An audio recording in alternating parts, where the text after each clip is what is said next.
वन्दे गुरुपरम्पराम् श्रुतिस्मृतिपुराणानाम् आलयं करुणालयम् नमामि भगवत्पादशङ्करं लोकशङ्करम् शङ्करं शङ्कराचार्यं केशवं बादरायणम् सूत्रभाष्यकृतौ वन्दे भगवन्तौ पुनः पुनः ईश्वरो गुरुरात्मेति मूर्तिभेदविभागिने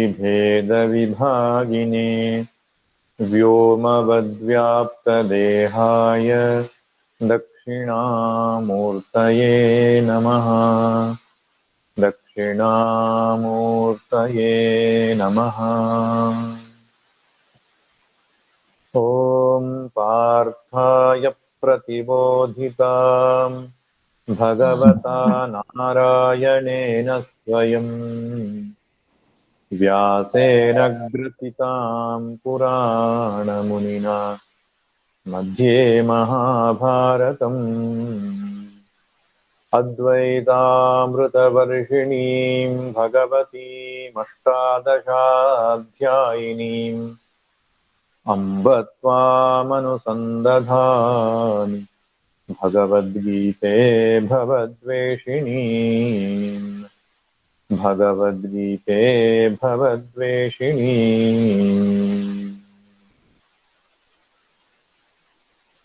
ಹರಿ ಓಂ. ಹಿಂದಿನ ತರಗತಿಯಲ್ಲಿ ಸ್ವಲ್ಪ ತಾಂತ್ರಿಕ ದೋಷ ಅಂದರೆ ನಮ್ಮ ಇಂಟರ್ನೆಟ್ ವ್ಯವಸ್ಥೆಯಲ್ಲಿ ಸ್ವಲ್ಪ ಸಮಸ್ಯೆ ಆದ್ರಿಂದ ಸ್ವಲ್ಪ ಅಸ್ಪಷ್ಟವಾಗಿತ್ತು ವಿಡಿಯೋ ಮತ್ತು ಆಡಿಯೋ. ಮತ್ತೆ ಇವತ್ತು ಎಲ್ಲ ಸರಿಯಾಗಿ ಕೇಳಿಸ್ತಾ ಇದೆ ಅಂತ ನಾನು ಭಾವಿಸ್ತೇನೆ. ಏನಾದರೂ ತೊಂದರೆ ಇದ್ರೆ ದಯವಿಟ್ಟು ಮೆಸೇಜ್ ಮಾಡಿ.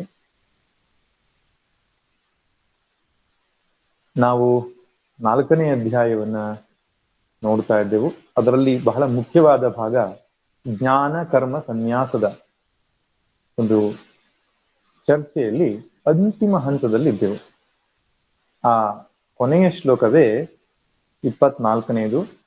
ಬ್ರಹ್ಮಾರ್ಪಣಂ ಬ್ರಹ್ಮ ಹವಿಃ ಬ್ರಹ್ಮಾಗ್ನೌ ಬ್ರಹ್ಮಣಾಹುತಂ ಬ್ರಹ್ಮೈವ ತೇನ ಗಂತವ್ಯಂ ಬ್ರಹ್ಮಕರ್ಮ ಸಮಾಧಿನಾ ಎಂತಕ್ಕಂಥ ಒಂದು ಬಹುಮುಖ್ಯವಾದಂತಹ ಶ್ಲೋಕ. ಈ ಶ್ಲೋಕದ ಅರ್ಥವನ್ನ ಮೊದಲು ನೋಡೋಣ. ಬ್ರಹ್ಮ ಅರ್ಪಣಂ, ಅರ್ಪಣವು ಬ್ರಹ್ಮ. ಬ್ರಹ್ಮ ಹವಿಹಿ, ಹವಿಸ್ಸು ಬ್ರಹ್ಮ. ಬ್ರಹ್ಮ ಅಗ್ನೌ, ಅಗ್ನಿಯು ಬ್ರಹ್ಮ. ಬ್ರಹ್ಮಣಾಹುತಂ, ಆಹುತಿ ಕೊಟ್ಟಂತಹ ಹೋತೃ ಕೂಡ, ಯಜಮಾನ ಕೂಡ ಬ್ರಹ್ಮ. ಬ್ರಹ್ಮೈವ ತೇನ ಗಂತವ್ಯಂ, ತಲುಪಬೇಕಾದ ಗುರಿಯು ಕೂಡ ಬ್ರಹ್ಮ. ಬ್ರಹ್ಮಕರ್ಮ ಸಮಾಧಿನ, ಬ್ರಹ್ಮಕರ್ಮ ಸಮಾಧಿಯಿಂದ ಮಾಡಲ್ಪಟ್ಟ ಈ ಯಜ್ಞದಲ್ಲಿ ಉಪಕರಣವೂ ಬ್ರಹ್ಮ.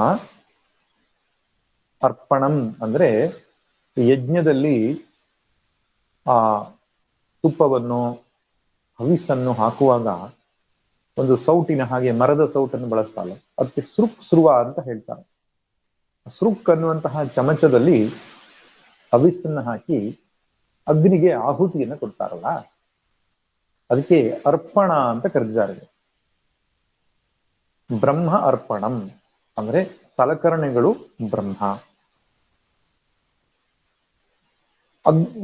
ಬ್ರಹ್ಮ ಹವಿಹಿ, ಹವಿಹಿ ಅಂದ್ರೆ ಅಗ್ನಿಗೆ ನಾವು ಹಾಕುವಂತಹ ತುಪ್ಪವೋ ಅಥವಾ ಹಾಲಿನ ಪರಮಾನ್ನವೋ ಎಳ್ಳೋ, ಈಗ ಗಣಪತಿಗಾದ್ರೆ ಅಷ್ಟದ್ರವ್ಯ ಅಂತ ಹೇಳ್ತಾರೆ.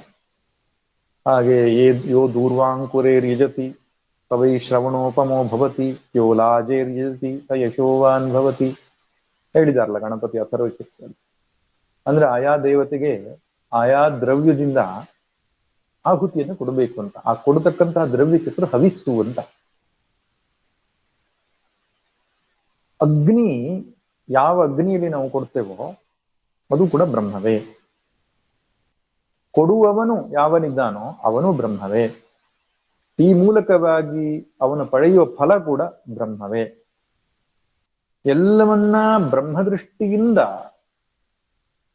ಈ ಬ್ರಹ್ಮಕರ್ಮ ಸಮಾಧಿ ಎನ್ನುವವನು ಮಾಡ್ತಾನೆ ಅಂತ.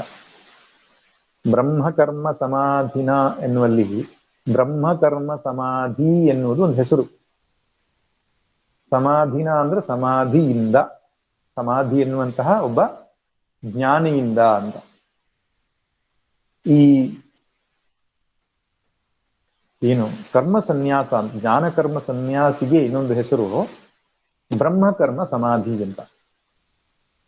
ಅಥವಾ ಸರಳವಾದ ಶಬ್ದದಲ್ಲಿ ಬ್ರಹ್ಮಜ್ಞಾನಿ ಅಥವಾ ಆತ್ಮಜ್ಞಾನಿ ಅಥವಾ ಜೀವನ್ ಮುಕ್ತ,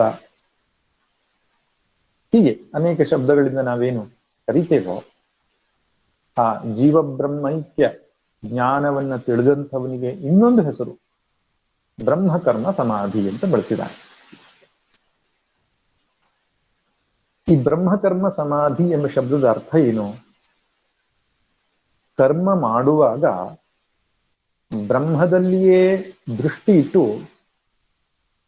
ಕರ್ಮ ಮಾಡುವವನು ಅಂತ ಅರ್ಥ. ಸಮಾಧಿ ಎಂಬ ಶಬ್ದಕ್ಕೆ ಅರ್ಥ ಮನಸ್ಸು ಯಾವುದೋ ಒಂದು ಧ್ಯೇಯದಲ್ಲಿ ಒಂದಾದ್ರೆ ಅದಕ್ಕೆ ಹೆಸರು ಸಮಾಧಿ ಅಂತ. ಸಮ್ಯಕ್ ಆಧೀಯತೆ ಮನಃ ಅಸ್ಮಿನ್ ಇತಿ ಸಮಾಧಿ. ಎಬ್ಸಾರ್ಪ್ಷನ್ ಅಂತ ನಾವು ಕರಿತೇವೆ ಇಂಗ್ಲಿಷ್. ಕನ್ನಡದಲ್ಲಿ ತಲ್ಲೀನತೆ, ತನ್ಮಯತೆ, ಒಂದಾಗುವಿಕೆ, ಏಕಾಗ್ರತೆಯನ್ನು ಪಡೆಯುವಂಥದ್ದು, ಇದೇ ಸಮಾಧಿ. ಅದಕ್ಕೆ ದೃಷ್ಟಾಂತಗಳು ನಮ್ಮ ಜೀವನದಲ್ಲಿ ಹಲವಾರಿವೆ. ಯಾವುದೋ ಒಂದು ಪುಸ್ತಕವನ್ನು ಓದುವಾಗಲೋ, ಯಾವುದೋ ಒಂದು ದೃಶ್ಯವನ್ನ ನೋಡುವಾಗಲೋ, ಯಾರ್ದೋ ಜೊತೆ ಮಾತಾಡುವಾಗಲೋ ನಾವು ಮೈ ಮರಿತೇವಲ್ಲ. ಆ ಧ್ಯೇಯದ ಒಂದು ವೃತ್ತಿ ಬಿಟ್ಟರೆ ಇನ್ನೊಂದು ವೃತ್ತಿ ಹೇಳಲ್ಲ ಅಲ್ಲಿ. ಆ ಧ್ಯೇಯದ ಆಕಾರವನ್ನೇ ಮನಸ್ಸು ತಾಳದಾಗ ಸುಲಭವಾದ ಶಬ್ದದಲ್ಲಿ ಮೈ ಮರೆಯುವುದು, ಒಂದಾಗುವುದು, ತಲ್ಲೀನವಾದಾಗ ಅದಕ್ಕೆ ಸಮಾಧಿ ಅಂತ ಕರೆದಿದ್ದಾರೆ. ಅಂದ್ರೆ ಇಲ್ಲಿ ಬ್ರಹ್ಮಕರ್ಮ ಸಮಾಧಿ, ಸಮಾಧಿ ಅಂದ್ರೆ ಚಿತ್ತದ ಏಕಾಗ್ರತೆ. ಬ್ರಹ್ಮೈವ ಕರ್ಮ ಬ್ರಹ್ಮಕರ್ಮ, ಮಾಡುವಂತಹ ಎಲ್ಲ ಕರ್ಮವೂ ಕೂಡ ಬ್ರಹ್ಮವೇ ಎಂಬ ದೃಷ್ಟಿ ಇಟ್ಟುಕೊಂಡಾಗ ಅವನಿಗೆ ಬ್ರಹ್ಮಕರ್ಮ ಸಮಾಧಿ ಅಂತ ಹೇಳ್ತಾರೆ. ಮಾಡುವಂತಹ ಎಲ್ಲ ಕರ್ಮದಲ್ಲಿಯೂ ಬ್ರಹ್ಮ ದೃಷ್ಟಿ ಇಟ್ಟುಕೊಂಡ, ಮಾಡುವುದು ಕರ್ಮ, ದೃಷ್ಟಿ ಬ್ರಹ್ಮ, ಹೀಗೆ ಎಲ್ಲ ಕರ್ಮಗಳಲ್ಲಿ ಆ ರೀತಿ ಇರುವವನಿಗೆ ಹೆಸರು ಬ್ರಹ್ಮಕರ್ಮ ಸಮಾಧಿ ಅಥವಾ ಜ್ಞಾನಿ. ಒಮ್ಮೆ ಹೂದೋಟದಲ್ಲಿ, ಒಮ್ಮೆ ಕೆಳೆ ಕೂಟದಲ್ಲಿ, ಒಮ್ಮೆ ಸಂಗೀತದಲ್ಲಿ, ಒಮ್ಮೆ ಶಾಸ್ತ್ರದಲ್ಲಿ, ಒಮ್ಮೆ ಸಂಸಾರದಲ್ಲಿ, ಮತ್ತೊಮ್ಮೆ ಮೌನದಲ್ಲಿ ಬ್ರಹ್ಮಾನುಭವಿಯಾಗೋ ಮಂಕುತಿಮ್ಮ. ಆ ಬ್ರಹ್ಮಾನುಭವಿ ಹೇಗಿರ್ತಾನೆ? ಕರ್ಮದ ಪ್ರಪಂಚದಲ್ಲಿ ಇರ್ತಾನೆ, ಆದ್ರೆ ಬ್ರಹ್ಮ ದೃಷ್ಟಿ ಇಟ್ಟಿರ್ತಾನೆ. ಡಿ.ವಿ.ಜಿ ಇನ್ನೊಂದು ಕಗ್ಗದಲ್ಲಿ, ಮರುಳ ಮುನಿಯನ ಕಗ್ಗದಲ್ಲಿ ಬಹಳ ಚೆನ್ನಾಗಿ ಹೇಳ್ತಾರೆ, ಭುವನ ಜೀವನವೆಲ್ಲ ಶಿವನ ಲೀಲಾರಂಗ, ಅವನು ಶಿವ ಇವನು ಶಿವ, ಶಿವ ನೀನು ನಾನು, ತವಕ ಪಡಿಸುವ ನಮ್ಮ ಕೆರಳಿಸುವ ಕುಣಿಸುವ, ಭವವೆಲ್ಲ ಶಿವಲೀಲೆ ಮಂಕುತಿಮ್ಮ. ಭುವನ ಜೀವನವೆಲ್ಲ ಶಿವನ ಲೀಲಾರಂಗ, ಅವನು ಶಿವ ಇವನು ಶಿವ, ಶಿವ ನೀನು ನಾನು, ತವಕ ಪಡಿಸುವ ನಮ್ಮ ಕೆರಳಿಸುವ ಕುಣಿಸುವ, ಭವವೆಲ್ಲ ಶಿವಲೀಲೆ. ನಾಮ ರೂಪ ಕ್ರಿಯೆ ಪ್ರತಿಯೊಂದು ಶಿವನ ಲೀಲೆ, ಶಿವನೇ ಎಂಬುದಾಗಿ ನೋಡುವಂತಹ ಒಂದು ದೃಷ್ಟಿ. ನೃತ್ಯವೋ ಬ್ರಹ್ಮ ನಟರಾಜನದು, ಜಗವೆಲ್ಲ ಪ್ರತ್ಯೇಕ ಜೀವದಶೆ ಅವನಂಗ ಭಂಗಿ ಎಂಬ ಹಾಗೆ ಸರ್ವ ಕರ್ಮದಲ್ಲಿಯೂ ಬ್ರಹ್ಮಭಾವ. ನೋಡಿ, ಇಲ್ಲಿ ಬ್ರಹ್ಮಭಾವ ಅಂತ ಹೇಳ್ತಿರೋ, ಕ್ರಿಯಾದ್ವೈತಂ ನ ಕುರ್ಯಾತ್, ಭಾವಾದ್ವೈತಂ ಸದಾ ಕುರ್ಯಾತ್. ಕ್ರಿಯಾದ್ವೈತಂ ನ ತರ್ಹಿಚಿತ್ ಅಂತ ಹೇಳ್ತಾನೆ. ಅದ್ವೈತ ಅನ್ನುವಂಥದ್ದು ಭಾವದಲ್ಲಿ ಹೊರತು ಕ್ರಿಯೆಯಲ್ಲ. ಒಬ್ಬ ಜ್ಞಾನಿಯು ನಮ್ಮ ಹಾಗೆಯೇ ಕರ್ಮವನ್ನು ಮಾಡ್ತಾನೆ, ನಡೀತಾನೆ, ಮಾತಾಡ್ತಾನೆ, ನಿದ್ದೆ ಮಾಡ್ತಾನೆ, ಊಟ ಮಾಡ್ತಾನೆ, ವ್ಯವಹಾರ ಮಾಡ್ತಾನೆ, ದ್ವೈತ ಪ್ರಪಂಚದಲ್ಲಿಯೇ ಇರ್ತಾನೆ ಅವನು. ಆದರೆ ದೃಷ್ಟಿ ಮಾತ್ರ ಅದ್ವೈತವಾಗಿರ್ತದೆ. ಅದ್ವೈತ ಅನ್ನೋದು ನಾಮರೂಪಗಳನ್ನ ನಾವು ಅದ್ವೈತ ಮಾಡ್ಲಿಕ್ಕೆ ಆಗಲ್ಲ. ನಾಮರೂಪಗಳು ಹಾಗೆಯೇ ಕಾಣಿಸ್ತಾ ಇರ್ತದೆ. ಅಂದ್ರೆ ದೃಷ್ಟಿಯಲ್ಲಿ ಸರ್ವಂ ಬ್ರಹ್ಮಮಯಂ ಜಗತ್, ಎಲ್ಲವೂ ಬ್ರಹ್ಮವೇ ಎಂಬ ದೃಷ್ಟಿ ಇರ್ತದೆ. ಇದು ಎಷ್ಟೋ ಸಲ ನಮ್ಮ ಜೀವನದಲ್ಲಿ ಉದಾಹರಣೆಗಳನ್ನು ಕೊಡಬಹುದಲ್ಲ ಇದಕ್ಕೆ. ನಾನು ಕಳೆದ ಬಾರಿ ಪುಸ್ತಕದಲ್ಲಿಯೂ ಹೇಳ್ತಾ ಇದ್ದೆ. ಮಿಠಾಯಿ ಅಂಗಡಿಗೆ ಹೋದಾಗ ಬತ್ತಾಸು ಅಂತ ಹೇಳಿ ಮಾರ್ತಾರಲ್ಲ, ಈ ಸರ್ಕಸ್ ಅಥವಾ ಜಾತ್ರೆ ಮುಂತಾದ ಕಡೆ ಎಲ್ಲ ಅದನ್ನ ಮಾರುವಂತಹ ಅಂಗಡಿಗಳಿಗೆ ಹೋದಾಗ ಸಕ್ಕರೆಯಿಂದ ಅಚ್ಚಿನಿಂದಲೇ ಎಲ್ಲವನ್ನು ಮಾಡಿರ್ತಾರೆ. ಮನುಷ್ಯನ ರೂಪ, ಮರದ ರೂಪ, ಪ್ರಾಣಿಗಳ ಬೇರೆ ಬೇರೆ ಪ್ರಾಣಿ ಪಕ್ಷಿಗಳ ರೂಪದಲ್ಲಿ ಆ ಸಕ್ಕರೆ ಅಚ್ಚುಗಳಿಂದ ತಿಂಡಿ ತಿನಿಸುಗಳನ್ನು ಮಾಡಿದಾಗ ಆ ಮಗು ಹೇಳುತ್ತೆ, ನನಗೆ ಅದು ಬೇಕು, ಹುಲಿ ಬೇಕು, ನನಗೆ ಕರಡಿ ಬೇಕು, ನಂಗೆ ನಾಯಿ ಬೇಕು, ನನಗೆ ಬೆಕ್ಕು ಬೇಕು. ಆ ಮಗುವಿನ ದೃಷ್ಟಿಯಲ್ಲಿ ಅದೆಲ್ಲ ಬೇರೆ ಬೇರೆ ಪ್ರಾಣಿಗಳು. ಆದ್ರೆ ಮಿಠಾಯಿ ಮಾರುವವನ ದೃಷ್ಟಿಯಲ್ಲಿ ಅಥವಾ ದೊಡ್ಡವರ ದೃಷ್ಟಿಯಲ್ಲಿ ಅದೇನು? ಬರೀ ಸಕ್ಕರೆ ಮಾತ್ರ. ರೂಪ ವಿಧ ವಿಧವಾಗಿದೆ, ದೃಷ್ಟಿ ಸಕ್ಕರೆ ಮಾತ್ರ. ಹಾಗೆ ಒಬ್ಬ ಅಕ್ಕಸಾಲಿಗನಿಗೆ ವಿಧ ವಿಧದ ಆಭರಣಗಳ ಮಧ್ಯೆ ಅವನು ನೋಡುವುದು ಚಿನ್ನ ಮಾತ್ರ. ಅದೇ ಚಿನ್ನ ದರ್ಶನ ಸಮಾಧಿ, ಗೋಲ್ಡ್ ಸಮಾಧಿ, ಮಕ್ಕಳಿಗೆ ಸಕ್ಕರೆಯ ಸಮಾಧಿ, ಯಾರ ಅಂಗಡಿಯವನಿಗೆ. ಹಾಗೆಯೇ ಇನ್ನೊಂದು ದೃಷ್ಟಾಂತ ಕೊಡುವುದಾದ್ರೆ, ಒಬ್ಬ ವ್ಯಕ್ತಿ ಹಿಮಾಲಯದ ಯಾತ್ರೆಗೋ ದೆಹಲಿ ಯಾತ್ರೆಗೋ ಹೊರಟಿದ್ದಾನೆ. ದೀರ್ಘ ಪಯಣ, ಮಧ್ಯೆ ಮಧ್ಯೆ ಬರತಕ್ಕಂತಹ ನಿಲ್ದಾಣಗಳಲ್ಲಿ ಇಳಿದು ಅವನು ಪೇಪರ್ ಅನ್ನು ಕೊಂಡುಕೊಳ್ತಾನೆ, ತಿಂಡಿ ತಿನಿಸುಗಳನ್ನು ಕೊಂಡುಕೊಳ್ತಾನೆ, ಬೇರೆ ಎಲ್ಲ ರೀತಿಯ ವ್ಯವಹಾರಗಳನ್ನು ಮಾಡ್ತಾನೆ. ಆದರೆ ಮನಸ್ಸಿನಲ್ಲಿ ಮಾತ್ರ ಅವನಿಗೆ ನಾನು ದೆಹಲಿಗೆ ಹೋಗುವವನಿದ್ದೇನೆ ಎಂಬಂತಹ ಸ್ಮರಣೆ ಯಾವತ್ತೂ ಇರ್ತದೆ. ಅದೇ ರೀತಿಯಾಗಿ ಕರ್ಮ ಪ್ರಪಂಚದ ಮಧ್ಯದಲ್ಲಿ ಇದ್ದರೂ ಕೂಡ, ನಾನಾ ವಿಧದ ಕರ್ಮದವನ್ನು ಮಾಡ್ತಾ ಇದ್ರೂ ಕೂಡ ಇದೆಲ್ಲವೂ ಬ್ರಹ್ಮವೇ ಎಂಬ ಭಾವವನ್ನ ಇಟ್ಟುಕೊಂಡವನಿಗೆ ಹೆಸರು ಬ್ರಹ್ಮ ಕರ್ಮ ಸಮಾಧಿ. ಒಂದು ದೃಷ್ಟಾಂತವನ್ನ ಶ್ರೀಕೃಷ್ಣ ನಮ್ಮ ಮುಂದೆ ಇಟ್ಟಿದ್ದಾನೆ. ಹಿಂದೆ ಸಾಮಾನ್ಯವಾಗಿ ಈ ಅಗ್ನಿಹೋತ್ರಗಳನ್ನ ಮನೆ ಮನೆಯಲ್ಲಿ ಮಾಡ್ತಾ ಇದ್ರು. ಈ ಅಗ್ನಿಹೋತ್ರ ಎಂತಕ್ಕಂತಹ ಒಂದು ಕರ್ಮ, ಶ್ರೌತ ಕರ್ಮವನ್ನು ಮಾಡುವಾಗ ಬ್ರಹ್ಮದೃಷ್ಟಿ ಇರುವುದು ಹೇಗೆ? ಒಂದು ದೃಷ್ಟಾಂತವನ್ನು ಭಗವಂತ ಕೊಟ್ಟಿದ್ದಾನೆ.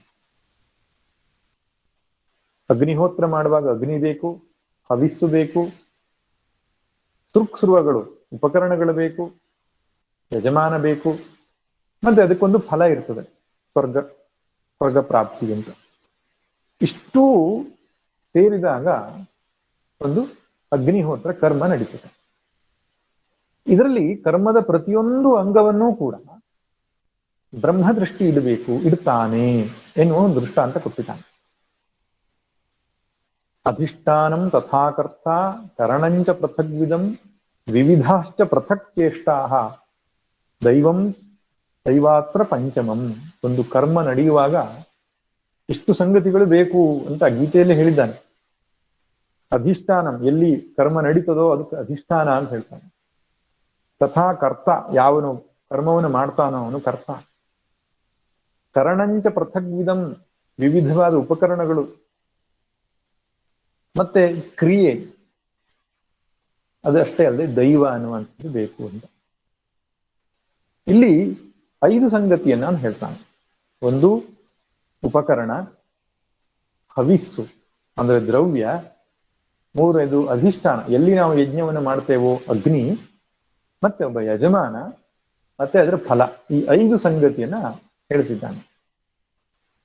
ಒಂದು ಕರಣ, ಯಾವುದು? ಸೃಕ್ಸೃವಾದಿಗಳು. ಆಮೇಲೆ ಮಾಡುವವನಿಗೆ ಹೆಸರು ಕರ್ತ. ಅವನು ಯಾವ ದ್ರವ್ಯವನ್ನ ಉಪಯೋಗಿಸಿದಾನೋ ಅದು ಕೂಡ ಕರಣದಲ್ಲೇ ಬರ್ತದೆ. ದ್ರವ್ಯ ಮತ್ತು ಸೃಕ್ಸ್ರವಗಳೆಲ್ಲವೂ ಕರಣದ ವಿಭಾಗದಲ್ಲಿ ಬಂತು. ಎಲ್ಲಿ ಯಜ್ಞ ಮಾಡ್ತಾ ಇದ್ದಾನೋ ಅದಕ್ಕೆ ಕರ್ಮ ಅಂತ ಹೇಳ್ತಾರೆ. ಈಗ ಕನ್ನಡದಲ್ಲಿ ನಾವು ಕರ್ಮ ಅನ್ನೋ ಶಬ್ದಕ್ಕೆ ಅರ್ಥ ಕೆಲಸ ಅಂತ. ಈ ಸಂಸ್ಕೃತ ವ್ಯಾಕರಣದಲ್ಲಿ ಕರ್ಮಕಾರಕ ಅಂತ ಬರ್ತದೆ. ದ್ವಿತೀಯ ವ್ಯಕ್ತಿ ರಾಮನು ಶಾಲೆಗೆ ಹೋದನು ಅಂದಾಗ ಅವನು ಎಲ್ಲಿಗೆ ಹೋದ ಅನ್ನುವಂಥದ್ದು ಕರ್ಮಪದ ಅಂತ ಹೇಳ್ತಾರೆ. ಹಾಗೆ ಇಲ್ಲಿ ಯಜ್ಞ ಅವನ್ನ ಅಗ್ನಿಯಲ್ಲಿ ಅವನ ಆಹುತಿಯನ್ನು ಹಾಕಿದ ಅಂದಾಗ ಆ ಅಗ್ನಿ ಅನ್ನೋದು ಕರ್ಮವಾಯಿತು. ಆಮೇಲೆ ಅವನು ಎಲ್ಲಿಗೆ ಹೋಗ್ತಾನೆ ಅದು ಫಲ ಆಯಿತು. ಯಜಮಾನ, ಕರಣ, ಅಧಿಷ್ಠಾನ ಅಥವಾ ಕರ್ಮ, ಮತ್ತೆ ಕ್ರಿಯೆ, ಆಹುತಿಯನ್ನು ಹಾಕ್ತಕ್ಕಂಥ ಕ್ರಿಯೆ, ಇವೆಲ್ಲವೂ ಕೂಡ ಪರಬ್ರಹ್ಮವೇ ಎಂಬುದು ಅವನ ದೃಷ್ಟಿ. ಇದು ಒಂದು ದೃಷ್ಟಾಂತವಾಗಿ ಕೊಟ್ಟಿದ್ದಾನೆ ಕೃಷ್ಣ. ಪ್ರತಿಯೊಂದು ಕರ್ಮವೂ ಕೂಡ ಹೀಗೆ ಅನ್ವಯಿಸಿಕೊಳ್ಬೇಕು ನಾವು. ಈಗ ಒಬ್ಬ ವ್ಯಕ್ತಿ ಕುಂಬಾರ ಮಡಿಕೆ ಮಾಡ್ತಾನೆ ಅಂತ ಇಟ್ಕೊಳ್ಳೋಣ. ಅದನ್ನ ಹೇಗೆ ಹೇಳ್ಬೇಕು ನಾವು? ಕುಂಬಾರನು ದುಡ್ಡಿಗಾಗಿ ಸಲಕರಣೆಯಿಂದ ಮಡಿಕೆಗಳನ್ನ ಮಾಡ್ತಾನೆ. ಕುಂಬಾರ ಅನ್ನುವನ ಕರ್ತ. ಅವನ ಚಕ್ರ ಮತ್ತು ದಂಡ ಮುಂತಾದವುಗಳೆಲ್ಲವೂ ಕೂಡ ಉಪಕರಣಗಳು. ಆ ಮಣ್ಣು ಅನ್ನುವಂಥದ್ದು ಕೂಡ ಕಾರಣವಾಯಿತು ಅಲ್ಲಿ, ಉಪಾದಾನ ಕಾರಣ. ಆ ಮಡಿಕೆ ಅನ್ನುವಂಥದ್ದೇ ಕರ್ಮ. ಮಾಡುವಂತಹ ಕ್ರಿಯೆ ಅನ್ನುವಂಥ ಪೃಥಕ್ ಚೇಷ್ಟ ಕ್ರಿಯೆಗಳು, ಅದರಿಂದ ಸಿಗತಕ್ಕಂಥ ಫಲವಾದಂತಹ ಹಣ ಅನ್ನೋದು ಫಲ ಆಯಿತು. ಸೊ ಈ ಎಲ್ಲ ಇಡೀ ಕರ್ಮಕ್ಕೆ ಬೇಕಾದ ಪ್ರತಿಯೊಂದು ಸಂಗತಿಗಳು ಕೂಡ ಬ್ರಹ್ಮವೇ. ಹಾಗೆ ಬೆಳಿಗ್ಗಿಂದ ಸಂಜೆಯ ತನಕ ನಾವು ಮಾಡತಕ್ಕಂತಹ ಪ್ರತಿಯೊಂದು ಕರ್ಮವನ್ನು ಕೂಡ ಈ ರೀತಿ ಅನ್ವಯಿಸಿಕೊಳ್ಳಬೇಕು. ಒಟ್ಟಾರೆಯಾಗಿ ಹೇಳುವುದಾದ್ರೆ ಸರ್ವಂ ಬ್ರಹ್ಮಮಯಂ ಎಂಬಂತಹ ಒಂದು ದೃಷ್ಟಿ ಅವನಿಗೆ ನಿರ್ಮಾಣವಾಗ್ತದೆ. ಇಂತಹ ಶ್ಲೋಕಗಳು ತುಂಬಾ ಅಪರೂಪ. ಸಾಮಾನ್ಯವಾಗಿ ಭಗವದ್ಗೀತೆಯಲ್ಲಿ ನಾವು ಶರೀರ ಮನಸ್ಸು ಬುದ್ಧಿಗಳಿಗಿಂತ ಬೇರೆಯಾದ ಒಬ್ಬ ಚೇತನನಿದ್ದಾನೆ ಎಂಬುದನ್ನ ಪದೇ ಪದೇ ನೋಡ್ತೇವೆ. ಅದು ವೇದಾಂತ ಅಧ್ಯಯನವನ್ನು ಮಾಡುವಾಗ ಪ್ರಥಮ ಹೆಜ್ಜೆ ಯಾವುದು? ಒಬ್ಬ ವ್ಯಕ್ತಿಯ ವ್ಯಕ್ತಿತ್ವದಲ್ಲಿ ಎರಡು ಮುಖ್ಯ ಭಾಗಗಳು ಬರ್ತದೆ. ಒಂದು ಚೇತನದ ಭಾಗ, ಇನ್ನೊಂದು ಜಡದ ಭಾಗ ಅಂತ. ಜಡದ ಭಾಗ ಯಾವುದಪ್ಪ? ದೇಹ, ಮನಸ್ಸು, ಬುದ್ಧಿ. ಚೇತನದ ಭಾಗ ಯಾವುದು? ಆತ್ಮ, ಸಾಕ್ಷಿ. ಅದೆರಡೂ ಕೂಡ ಒಂದು ವ್ಯಕ್ತಿಯ ವ್ಯಕ್ತಿತ್ವದಲ್ಲಿ ಸೇರಿಕೊಂಡಿರ್ತದೆ. ನಾನು ಅಂತ ಹೇಳುವಾಗ ಜಡದ ಭಾಗ ಮತ್ತು ಚೇತನದ ಭಾಗ ಎರಡವನ್ನು ಸೇರಿಸಿಕೊಂಡು ನಾನು ಅಂತ ಹೇಳ್ತೇವೆ ನಾವು. ಮೊದಲು ಇದನ್ನ ಬಿಡಿಸಿಕೊಳ್ಳುವುದನ್ನು ಕಲಿಯಬೇಕು. ವೇದಾಂತದ ವಿದ್ಯಾರ್ಥಿಯ ಜ್ಞಾನ ಮಾರ್ಗದ ಪ್ರಥಮ ಹೆಜ್ಜೆ ಯಾವುದಪ್ಪ ಅಂದ್ರೆ ಜಡಚೇತನದ ವಿಭಾಗ, ಆತ್ಮಾನಾತ್ಮ ವಿಭಾಗ, ವಿವೇಕ. ಇದು ಸ್ಪಷ್ಟವಾಗಬೇಕು.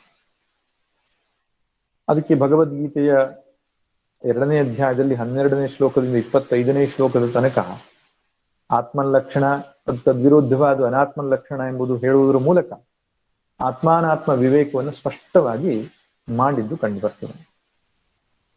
ಆರಂಭದಲ್ಲಿ ಒಬ್ಬ ವ್ಯಕ್ತಿ ಹೇಳ್ತಾನೆ, ನಾನು ಜಡ ಶರೀರ, ನನ್ನೊಳಗಡೆ ಒಂದು ಆತ್ಮವಿದೆ ಅಂತ ಹೇಳ್ತಾನೆ. ನಾನು ಶರೀರ, ನನ್ನೊಳಗೊಂದು ಆತ್ಮ ಇದೆ ಅಂತ. ಆತ್ಮಾನಾತ್ಮ ವಿವೇಕ ಮಾಡಿದ ಮೇಲೆ ಗೊತ್ತಾಗ್ತದೆ ಅವನಿಗೆ, ನಾನು ಆತ್ಮ, ನನಗೊಂದು ಶರೀರ ಇದೆ ಅಂತ. ಆರಂಭದ ಹೆಜ್ಜೆಯಲ್ಲಿ ನಾನು ಆತ್ಮ, ನನಗೊಂದು ಶರೀರ ಇದೆ ಅಂತ ಮೊದಲನೆಯ ಸ್ಟೆಪ್. ಎರಡನೇ ಸ್ಟೆಪ್ ಏನಪ್ಪಾ ಅಂದ್ರೆ, ಈ ಆತ್ಮವಾದ ನಾನು ಒಂದು ಶರೀರಕ್ಕಷ್ಟೇ ಸೀಮಿತವಾದವನಲ್ಲ, ಪ್ರತಿಯೊಂದು ಶರೀರದ ಒಳಹೊರಗೆ ವ್ಯಾಪಿಸಿರುವವನು ನಾನು ಅಂತ ಗೊತ್ತಾಗಬೇಕು. ಇಲ್ಲವಾದ್ರೆ ನನ್ನ ಶರೀರದಲ್ಲಿ ಒಂದು ಆತ್ಮ, ಇನ್ನೊಂದು ಶರೀರದಲ್ಲಿ ಮತ್ತೊಂದು ಆತ್ಮ, ಇದು ಸರಿಯಾದ ತಿಳುವಳಿಕೆ ಅಲ್ಲ. ಪ್ರತಿಯೊಂದು ಶರೀರ ಮನಸ್ಸು ಬುದ್ಧಿಯನ್ನ ಬೆಳಗುತ್ತಾ ಇರತಕ್ಕಂಥದ್ದು ಒಂದೇ ಆತ್ಮ. ಇದು ಎರಡನೇ ಹೆಜ್ಜೆ. ಹೇಗೆ ಒಬ್ಬನೇ ಸೂರ್ಯನು ಬೇರೆ ಬೇರೆ ಉಪಾಧಿಗಳಲ್ಲಿ ಬೆಳಗುತ್ತಾನೋ, ಒಂದೇ ಆಕಾಶವು ಬೇರೆ ಬೇರೆ ಘಟಾಕಾಶ ಮಠಾಕಾಶಗಳ ರೂಪದಲ್ಲಿ ತೋರಿಕೊಳ್ತದೋ, ಹೇಗೆ ಒಂದೇ ಇಲೆಕ್ಟ್ರಿಸಿಟಿ ಅನ್ನುವಂಥದ್ದು ಬೇರೆ ಬೇರೆ ಉಪಾಧಿಗಳಾದ ಬಲ್ಬು, ಫ್ಯಾನು, ರೆಫ್ರಿಜಿರೇಟರು, ಅನೇಕ ವಿಧದ ಉಪಕರಣಗಳಲ್ಲಿ ತೋರ್ಕೊಳ್ತದೋ, ಹಾಗೆ ಒಂದೇ ಚೈತನ್ಯ ವಸ್ತು ಅನ್ನುವಂಥದ್ದು ಅನೇಕ ಶರೀರಗಳನ್ನು ಬೆಳಗ್ತಾ ಇದೆ. ಇದು ಎರಡನೇ ಹೆಜ್ಜೆ. ಮೊದಲನೇ ಹೆಜ್ಜೆ ಯಾವುದು? ಶರೀರ ಮನಸ್ಸು ಬುದ್ಧಿಗಳಿಗಿಂತ ಬೇರೆಯಾದಂತಹ ಸಾಕ್ಷಿ ಚೈತನ್ಯನಿದ್ದಾನೆ ಅಂತ ಗುರುತಿಸಿಕೊಳ್ಳೋದು, ಅದೇ ನನ್ನ ನಿಜ ಸ್ವರೂಪ ಅಂತ ಅರ್ಥ ಮಾಡಿಕೊಳ್ಳೋದು. ಮುಂದಿನ ಹೆಜ್ಜೆ ಯಾವುದು?